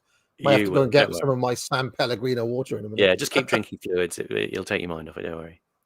Russian society was collapsing, but they had no idea what to do. And in the face of this, Afghanistan became for them a last desperate attempt to create a model version of their original communist ideal.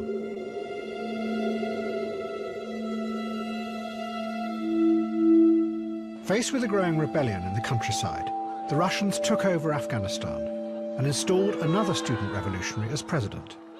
He was called Babrak Kamal, and he did what he was told.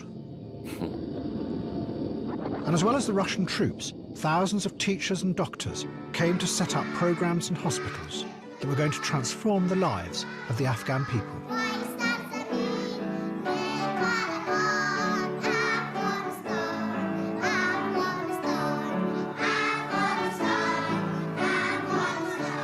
It was 150 were in the right arm in setting position. Why did you come to Afghanistan? Was it compulsory posting, or was it of your own free choice? Why I did come to Afghanistan? Okay, I will tell you. I'm doctor. I want to help people, patient. It is the main reason why I come in Afghanistan. Do you satisfied? But it was your own free choice that you came here. You were not. You were not It's my sent. free, only free choice. Only free choice. Nothing. And Afghan That's women convincing. were taught to be independent. I definitely believe him. Did you see the Afghani communist leader? He inspired confidence, didn't you? There's a man who really believes in his convictions. He did what he was told this time. They've learned. So they could free themselves from the repression of what the Soviets saw as a backward religion. You know, after the revolution, the women in Afghanistan will be same like men. Yes, they are the same. You know what I mean? You know, in society and also in economy and everything. But outside the cities, the Mujahideen rebels increased their attacks. They were becoming more confident and powerful. Using weapons supplied by the Americans and the Saudis, they ambushed Russian convoys.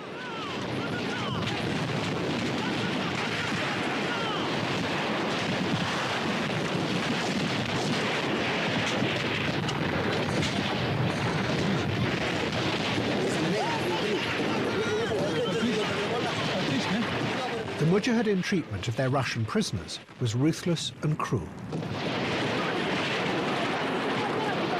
And we captured 2 Russians alive. Then we took them to our commander. And then the commander told us to stone them into death. And we took them and we stoned them into death. They stoned them to death? Yeah, yes. Did you see the guy behind? He's so happy. He's remembering. I fucking loved it as well. He The said, young Jeremy look at- Paxman interviewing there, by the way. Was it really? Yeah. Have many people here stoned Russians or Afghan communists to death? Pause. Yeah, Have many people threatened to stone or people to death? That's the real question.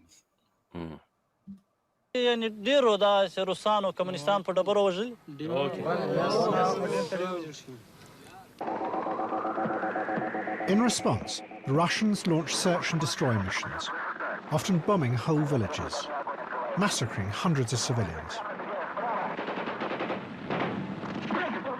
The war became a vicious struggle, with the Mujahideen using equally brutal tactics.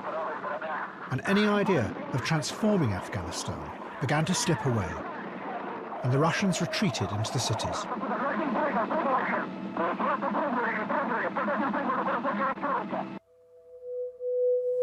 General, what is the military situation in the country?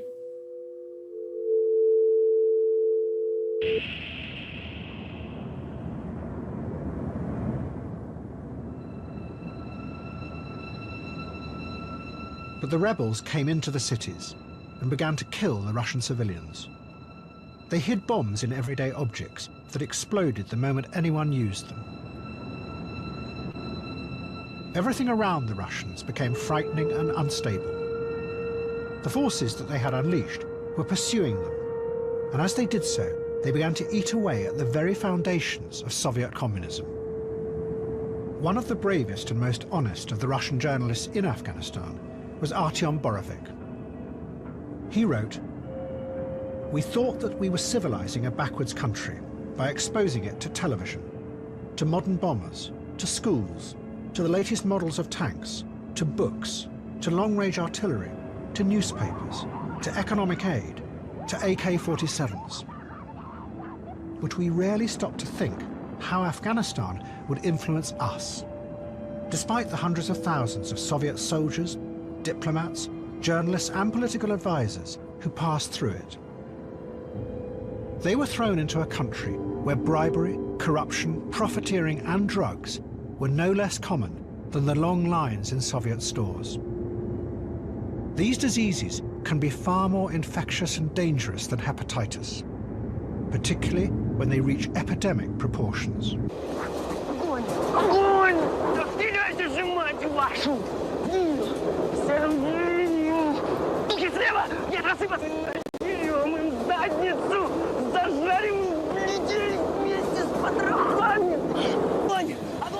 Заткнитесь же! Надоело все это слышать! Пойдите, глупая ты сучка! Мы столько от тебя вернулись, чтобы тебе покоя не было! А вместе с нами еще дуги подстреленных душманов!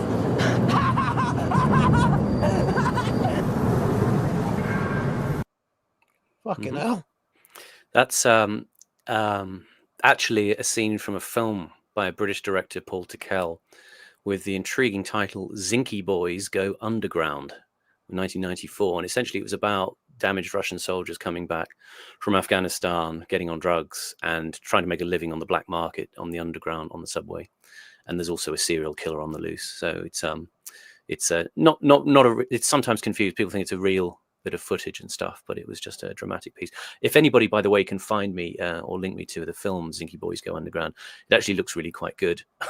But it's when they came back from the war, did they get on drugs because they'd been, exposed to so much opium or whatever out in Afghanistan? Oh, who knows?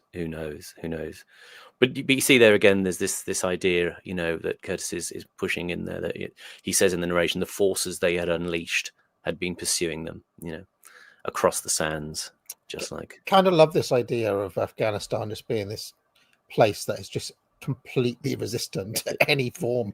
Yeah. Anyone who tries to go there just gets BTF, basically. It becomes like a kind of apocalypse now, they go up the river and they go into this place where all of their hardware doesn't matter.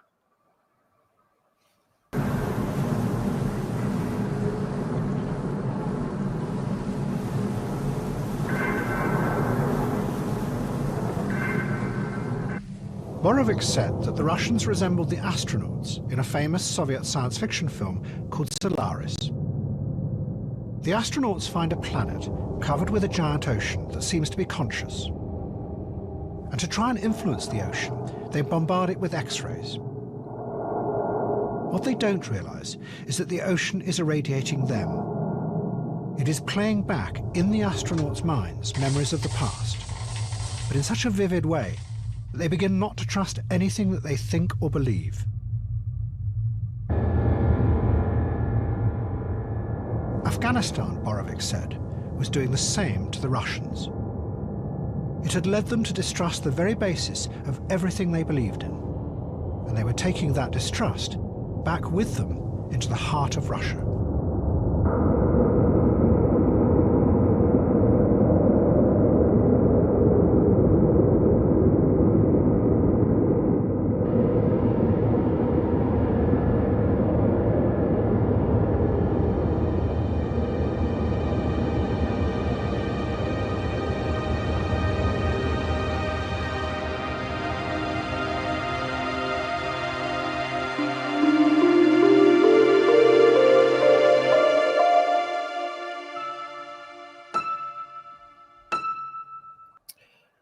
I still think it's incredibly unwise to invite lots of these people to come and be barbers here. It's just a stupid idea, isn't it? I mean, who could watch this and think, yeah, I'll tell you what we're going to do. We're going to let's give some of these guys a barbershop in rural Wales. Or, I mean, who knows what's going on in these places? Because it's the same people, you know? Yeah, just leave them alone. I'm going to stick my neck out and say there's some relation with criminal activity with those barbershops. Oh, that's just racist. Just conspiracy theory. Yeah, I went there. I went there anyway. Horace, go and touch grass. Have you ever been to Afghanistan? Actually, I desist and I withdraw my comments. You're right. I'm going to go touch grass. Have you ever been to a Turkish barbershop? Nope. No, I haven't.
You know, in Sid Meier's Civilization, that when you start out, there are the barbarians, right? And you know the barbarian settlements. Afghanistan is like barbarians that just can't be. Like, you just can't. They've just stayed on the map from the start, and nobody can take them because it's bizarre. Like, these guys are unbeatable. I still find it utterly baffling how they saw off, but the British, the Russians, and the Americans. How is it even possible? And it's the contrast you see in these little clips in the video that you see there's a sort of this. I don't want to sound soppy, but there's got almost like a gentleness about them in some moments. You know, you've got the funny little Hazar man there doing the kung fu moves in the tent, you know, and just odd little bits where people are caught in repose and they're sort of just baffled by us. You know, just leave us alone. Which I sympathise with that. Well, yeah, exactly. No, you've got to give them respect. I mean, fair play to them. He was right. He saw off the foreign invader, not once, but like every single time. Yeah. With very little organisation as well, right? Yeah, armed with a sandal, you know, against tanks. they're like notoriously impossible to marshal as troops, right? They just do whatever they want, whatever you tell them. Wow. And yeah, mad. Yeah.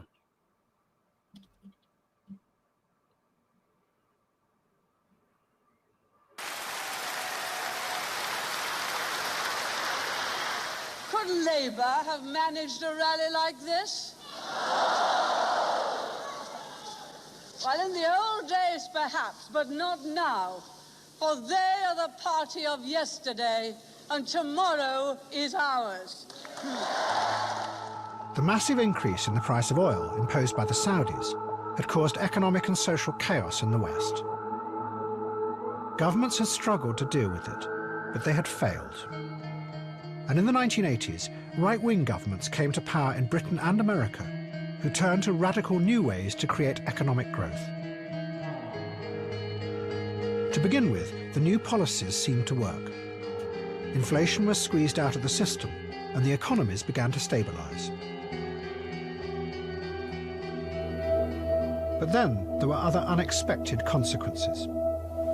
Interest rates had risen massively, and this decimated manufacturing industry in both Britain and America. Factory after factory closed.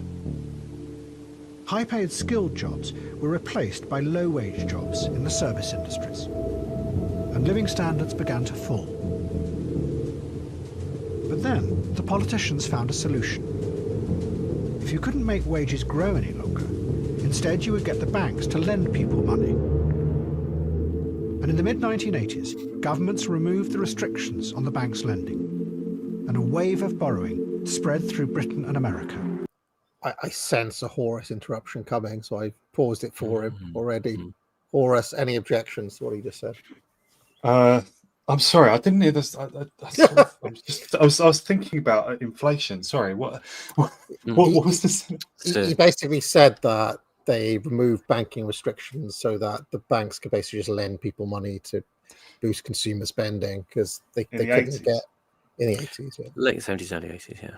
I'll go along with that. As far as I know, that is roughly true. Sorry. I mean, I distinctly remember going to see a house with a swimming pool. My mother really wanted to buy this house with a swimming pool. And my dad went there and he was like, oh, no, it's too far from the fire station. It's got flat roofs. You put the kibosh on it, basically.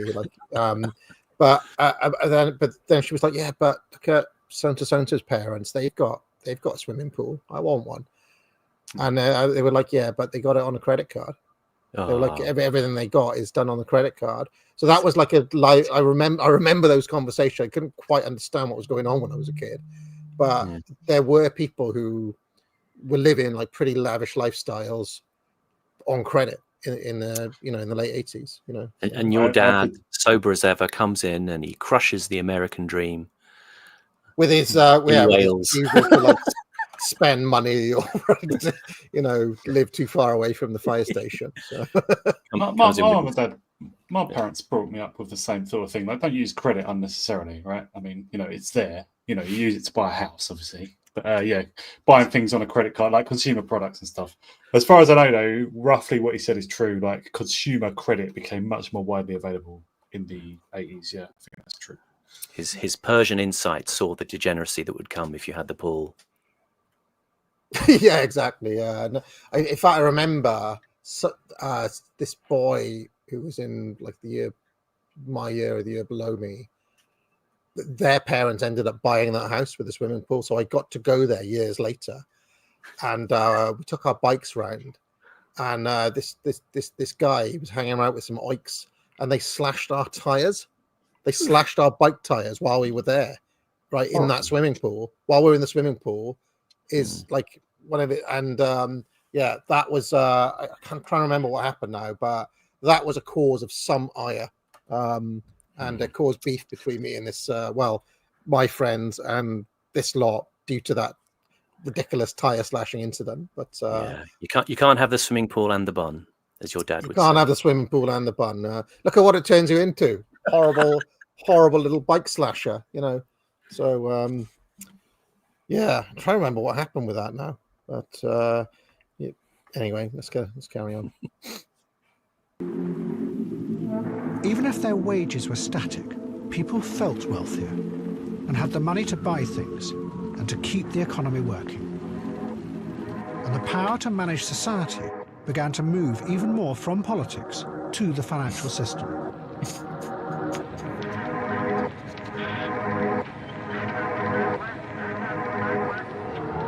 Weapons free battle stations. Weapons free, weapons free.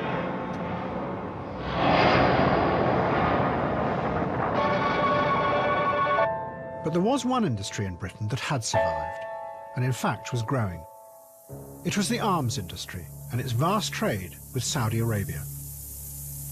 But rather than strengthening the politicians' power, it undermined it further through corruption. The King's train was 20 minutes late arriving in Victoria Station. It was delayed while a suspicious box on a bridge over the track was checked and found to be harmless. When he eventually stepped onto the platform, it was to a full royal welcome. Through the 1970s, British arms companies had signed more and more contracts with the Saudis. And they became a central part of a new industry that was run from the very heart of the British government. We're in the Ministry of Defence in Whitehall. Behind these doors, there's a room which few people, apart from Arab sheikhs and other potential foreign customers, have ever set eyes on before.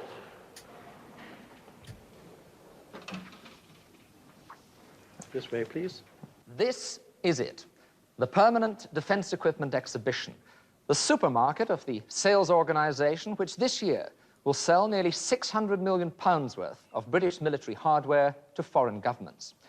Week in, week out, overseas service chiefs come here discreetly to shop for anything from guided missile destroyers and aircraft to a pair of army boots. And they've got quite a choice. There are hundreds of individual British manufacturers in this business. Glossy coloured brochures in every language, including, of course, Arabic. Everywhere in this amazing exhibition, there are models showing the hardware in action, showing what the hardware can do. Big missiles, little missiles. Here's the short blowpipe surface-to-air missile with which one soldier can bring an aircraft out of the sky straight from the shoulder. More missiles here, the short Tiger Cat missile, simple in operation, recommended for its high lethality at low cost. Aircraft are very expensive these days, and so you don't want them to have just one role when that one role is advanced. By the 1980s, the giant orders from Saudi Arabia had become essential to Britain. While much of British industry had closed, the arms business kept growing. From air to ground. No, I'm a Prime Minister. I have to say the super saleswomen do their job. And in 1985, Mrs. Thatcher announced what was going to be the biggest arms deal in history. The extraordinary arms deal, which has impressed military experts throughout the world. It emerged today that Britain and Saudi Arabia have signed what's thought to be one of the world's biggest arms agreements.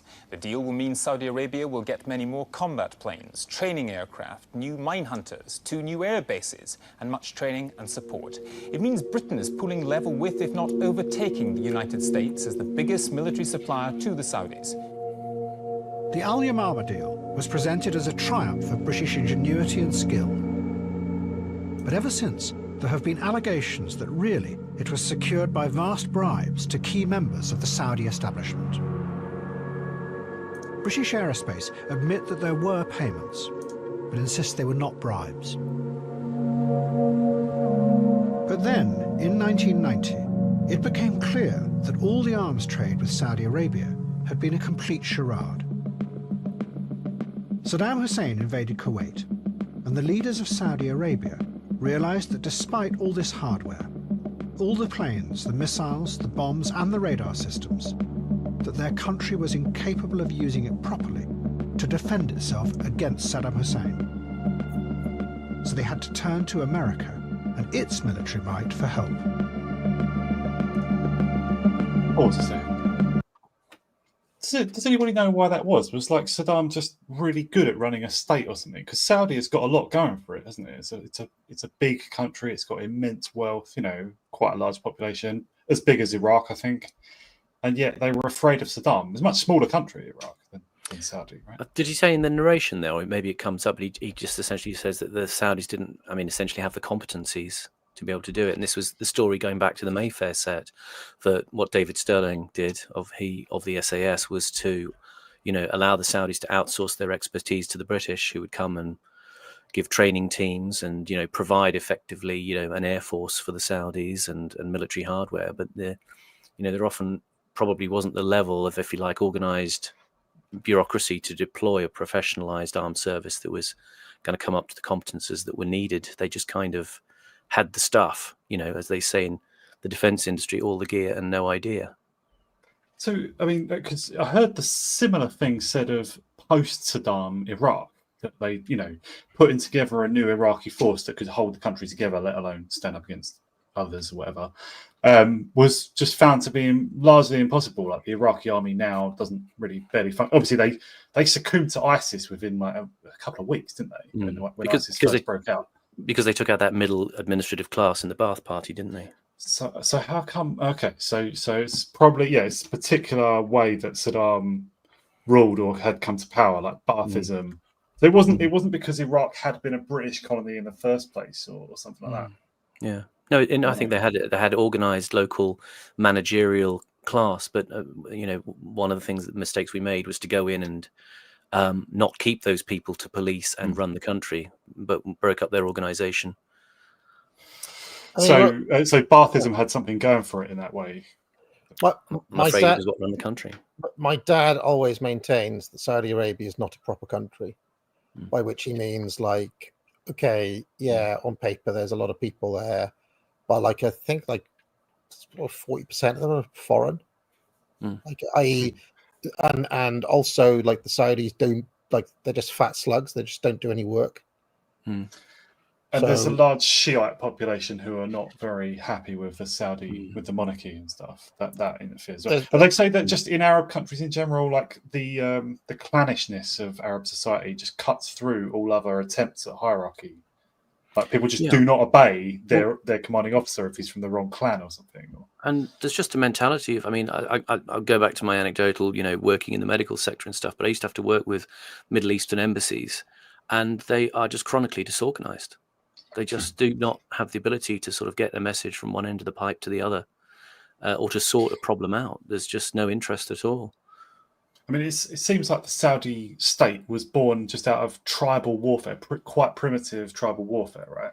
Where Ibn Saud or whoever prevailed through, barbaric violence. But there was no, like, obviously evolution of a state. Like in Britain, it evolved through, the conflict between this and that over centuries. That just never happened in Saudi, right? Is that? I assume that's part of it.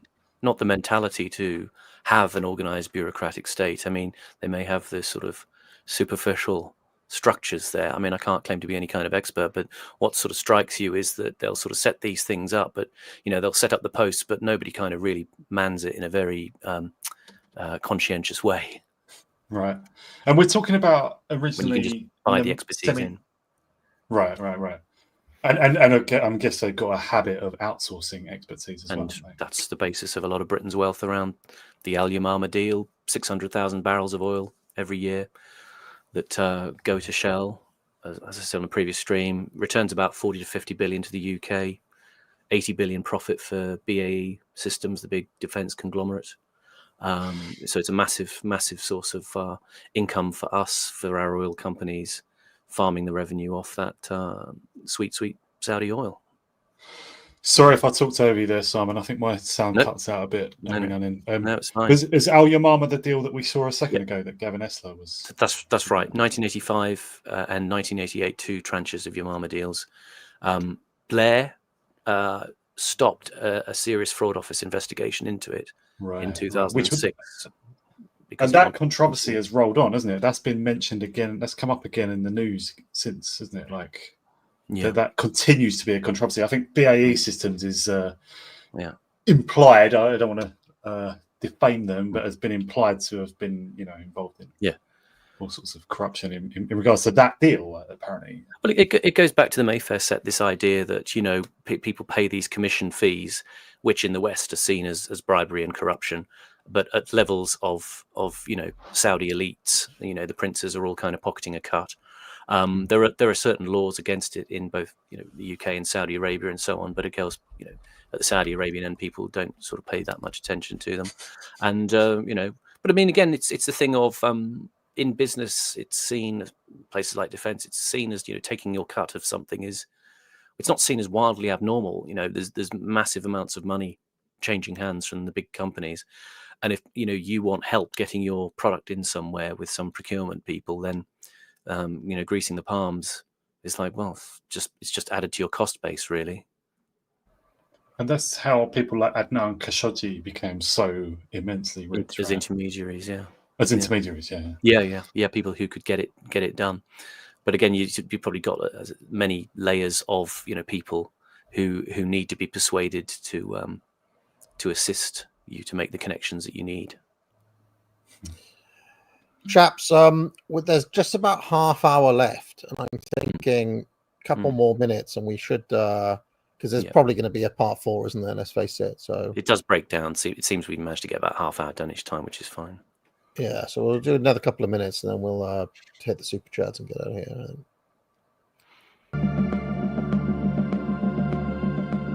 At my direction, elements of the 82nd Airborne Division, as well as key units of the United States Air Force, are arriving today to take up defensive positions in Saudi Arabia. I took this action to assist the Saudi Arabian government in the defense of its homeland. Osama bin Laden had returned from Afghanistan. Yeah, let's call it here, because the return of bin Laden, I think, is a good natural kind of chapter start, isn't it? So let's just remember 1 hour 29, and then we'll got it. Yeah, we spent too long talking about Michael Jackson. So Port Film Co-op says accent challenge for Simon. Here we go. Indian Adam Curtis. Oh God. In the past, politicians promised to offer us optimistic visions of the future. Those dreams failed, and today politicians are seen as managers of public life. Okay. You've actually got like the quintessential Curtis intro written down. Oh, it's Well, I think that's roughly what it is. I think I remember. Yeah, Power of Nightmares intro, one of the strongest. Memorized it. Lewis Shaw Moffat says AA thinks there's a political solution. Sorry, I thought you agree with Scrump on the liberal political system. Well, I mean, the thing is that elite theory doesn't say that the elites can just get away with anything. There is a push and pull mechanism, and there are kind of methods of correction, like internal correction. In fact, Mosca talks about this a lot in The Ruling Class, where he praises the British ruling class for their ability to kind of, contain, right? Their ability to do just enough to stave off the revolution, And what I'm suggesting is that if the Tory party did this with Lowe, they may be able to stave off some of the more doomsday scenarios that have also been mainstream recently with, Dr. David Betts, and the Telegraph have been running front pages on possibility of civil war and so on. Well, if the public believed that Mr. Lowe was going to do something about it with a revived Tory party, a lot of that stuff might go away, So Coney says, I mean, that would be a political solution. The reason people say Britain is sensible is because it doesn't allow itself to get to the point where the social fabric devolves into revolution, or so I've just suggested a sensible course before it's too late, basically. There are other alternatives are available, and who knows, maybe we'll get there. Maybe the elites are just too far gone. So that's possible too. Joni says Charlie Wilson's War is one of the best made Hollywood propaganda films of recent memory. He actually convinced people who saw that film that the CIA was a good guy in that saga. Studio Rayner says female elite theory favors Judaism. Well, I mean, isn't the rule that it goes down the mother's side and that you marry out, right? The female elite theory. Well, there is no such thing as female elite theory. This is Studio Rayner's kind of pet. Get the idea. Okay. So yeah. Coney says General Mohammed Zia-ul-Haq once organized an international Islamic science meeting called the Scientific Miracles of the Quran Conference. Topics included the chemical origins of evil spirits, whether mountains have roots, and Allah's instructions on the battlefield. See, I like that. That's almost a kind of Adam Curtis throwaway bit. That's good. Interesting fact.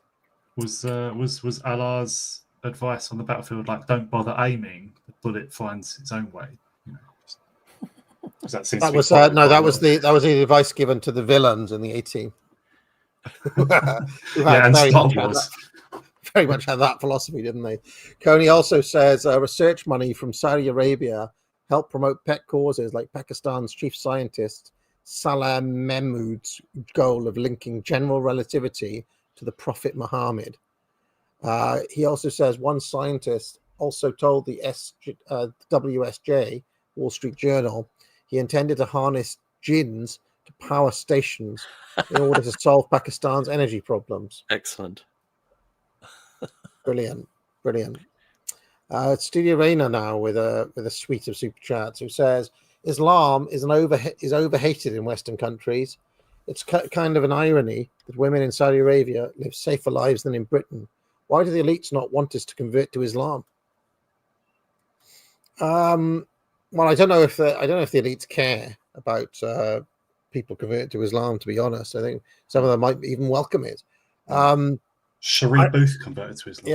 Yeah, I would say that what Bowden said about Islam having just no purchase over the Western mind whatsoever, just not no us. no interest in it whatsoever, continues to be the correct take on that question. I do think that there are forces that permanently want Islam to be the thing that you focus on.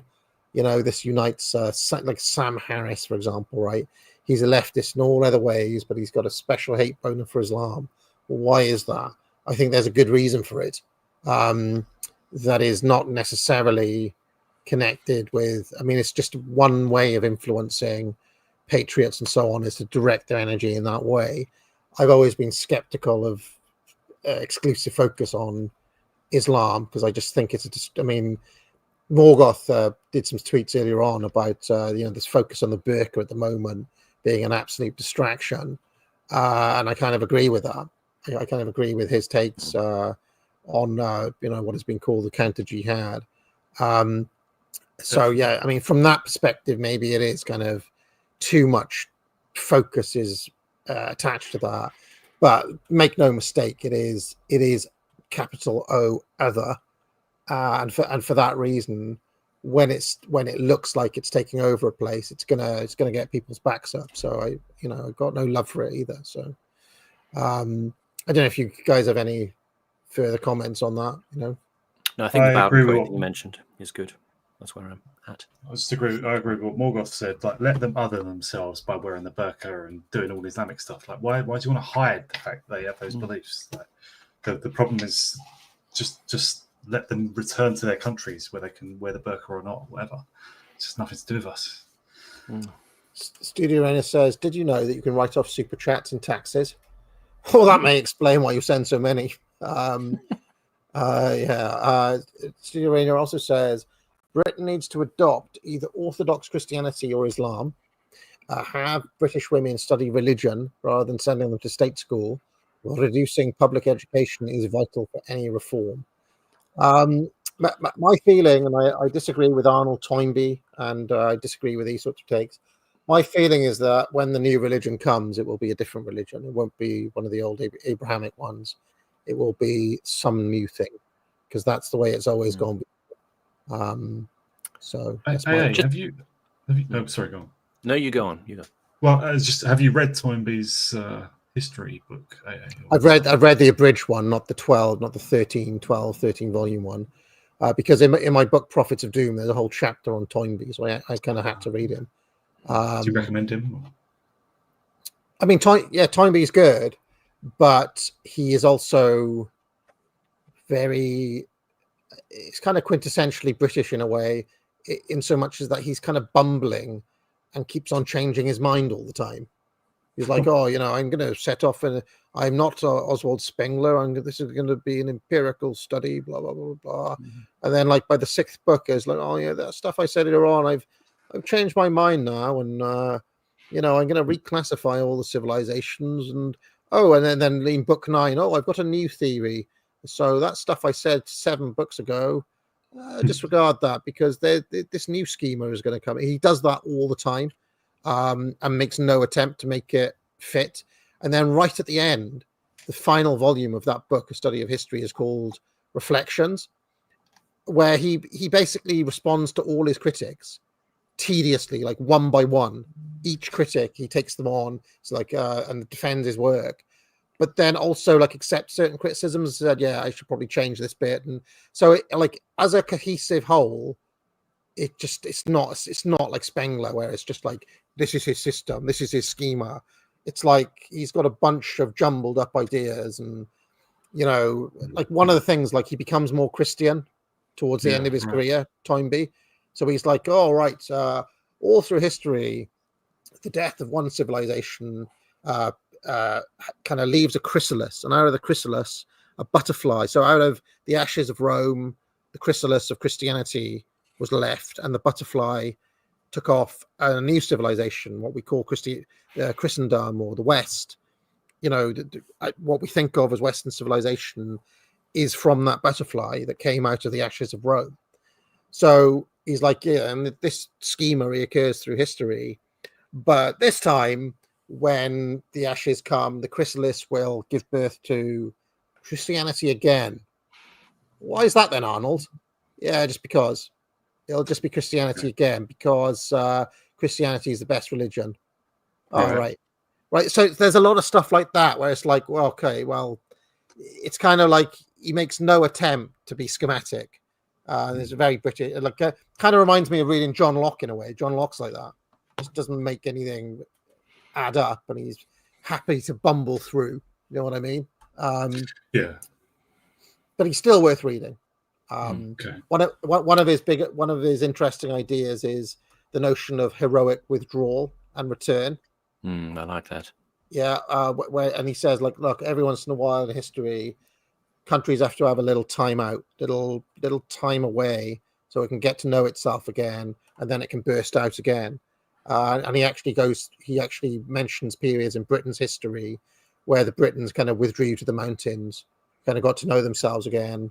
And then once again they were ready to burst out, in the Elizabethan era or something like that. But they needed that couple of 100 years where they kind of weren't doing anything, So he has lots of interesting little ideas, but I'm not sure if they all add up, In alignment with that idea, and with the idea of a return to some kind of religion, I'm going to use that as an allegory for this question of Rupert Lowe and the Conservative Party as well. My sense is, one thing if Lowe went in there to do would be to kind of forbid all mention of Margaret Thatcher again, because if he went in, there would be, I can almost see people like Camilla Tominey interviewing him on the Daily Telegraph podcast and saying, so what are we going to see? Are we going to see a sort of Thatcherism, a Rupert Loweism? And he needs to completely cut off all of that sense of the enslavement to those previous unhelpful myths, because insightful, yes, true. That sort of stuff, Thatcherism, it's not a seller now. The idea of Nigel Farage wanting a return to the kind of the days of the 80s, house in Surrey, driving a Porsche, all of that sort of rubbish. Most people in this country are not going to be entrepreneurs. It's a nice idea for a few ruthless businessmen, but it's not going to work for most people. So the idea of Thatcherism making a comeback has to be quashed. It needs something new. Yeah, I agree with that. I actually agree with that. Yeah. One other idea that Toynbee has, which I think is worth mentioning here, is where he talks about when religion can decay into the temporal institution, as he calls it. So, he was a Christian, but all of the churches around him, the church, the modern church, the Catholic Church, the Anglican Church, the Church of England, whatever you want to call it, the Orthodox Church, they have all, in his view, become temporal institutions where people don't worship God anymore. They actually just worship something that's of the world, something temporal. I thought that was a very useful insight as well, which kind of, rhymes with a lot of esoteric writers that I've studied as well, who all say similar things. They'd use the language of esoteric and exoteric. But what Toynbee's getting at is that once you start worshipping the temporal institution, it kills heroism and the spark, because you can't get it from because you just basically become a politician trying to protect the church or the decisions of the Pope or some shit, So it's different. I thought that was a good insight too. All right. Coney says Soviet version of Born on the 4th of July sounds like a great premise for a film. Tebya tam ne bilo music. Tebya tam ne bilo. The Devastator with a large super chat in Australian dollars says, Lady of Shalott has been absent for an extended period of time due to her deteriorating health. Let us offer her our heartfelt wishes for her recovery and our sincere thanks for her service to our scattered community. Well, absolutely. I mean, I haven't seen Lady of Shalott pretty much this year, so I hope she's okay. Simon, have you heard anything about? I had some DMs with her back in, I think, February, but I think she was going back into hospital, unfortunately, and I've DM'd her since and have not heard a response. So I'm afraid I sort of fear the worst, unfortunately, for her. I'd be very sorry to know about that. Well, if you are still with us, Lady Schlott, our thoughts are with you. And Broman Hank says, accent challenge for Simon. Say, how's it brew in my accent? Is it brew? The problem is you can't do South African without being a caricature South African. And I don't want to offend any South African bros out there, but thank you, Broman Hank, and shout out to our friend Mahabane, Robert Dugan, and big love to the Saffers. All right. Well, I had a dream the other night where, first of all, I watched a lion and a tiger fight, and then it was interrupted and broken up by a bossy South African woman, and then this in my dream, this bossy South African woman in that accent, Simon, continued to kind of be a little bit of a pain, and then I woke up. I was wondering what that was trying to tell me, but I've always gone on with South African women. Actually, I've known a number of them in my professional career, and they've always been good fun. Have they always been bossy though? Be honest. They can be, yeah, bit mad, but the sort of people you want at a party. The South Africans I've met, women, have been real go-getters, like high achieving, kind of like top of the sales chart, really driven, kind of leader types. The women, that is. So there we go. All right. Well, Horace, where can people find you, sir? I'm just at Substack, eternalhorus.substack.com. Just apologies to anyone who's waiting for a new essay. Unfortunately, other aspects of life have got in the way. But I'm working on my next essay when possible. Simon. I'm at Simon__Roberts on Twitter. Do we have time to get those pictures of the Metro Centre in that were sent in by a fan? Or yeah, absolutely. Yes, yes. There was a fan of ours, an audience member, Joseph Lawrence, who sent in a couple of interesting points about the Metro Centre. He wrote to me. He said there's only one small corner of the Metro Centre that still holds to the old theme, the little trad corner of Britain. He said the region was newly refurbished not long ago in the same original style, although most of the shopping centre looks as it's being depicted in the images that we showed. It was ruined after the 2008 financial crisis, with almost every shop leaving, bounced back years later, and is still full of shops and people to this day. And that's that little sort of trad corner of the Metro Centre. And then there was a picture that now shows next or just behind. Actually, if you turn around 180 degrees from where that shot was taken, you'll see the other picture of how the Metro Centre is now. If you've got the other one with the the Turkish barber. The traditional high street Turkish barber has invaded the metro centre. So commiserations to Sir John Hall and his project to revive retail in the northeast. It has now fallen to the scourge. I mean, despite the Turkish barber, I still think it looks all right, this place. Yeah. It's nicer than a normal shopping centre, isn't it? Cleaner than the average English high street, isn't it? And even as Turkish barbers go, that's quite a fancy one, you know. Yeah. So, there you go. Thank you, Joseph Lawrence. All right, and I'll just remind people, pick up a course at the Academic Agency, Foundations of Shakespeare. Buy it now. I should have come up with like a Shakespearean version. Buyeth it now, buyeth it hither. I don't know. Ere long, buyeth it now. Or I don't know. We can work on that. Yeah, we need to workshop it. Yeah. Like Jane Littlewood. And Joan Littlewood. Sorry, yeah, Joan Littlewood. Joan Littlewood. And what was it, Theatre Workshop? Yeah. And we'll finish up on Bitter Lake next week. Bye, everyone. What goes on in this town is none of your business. As long as I'm living here, it is. Then maybe you shouldn't be living here! Well, that's easily fixed.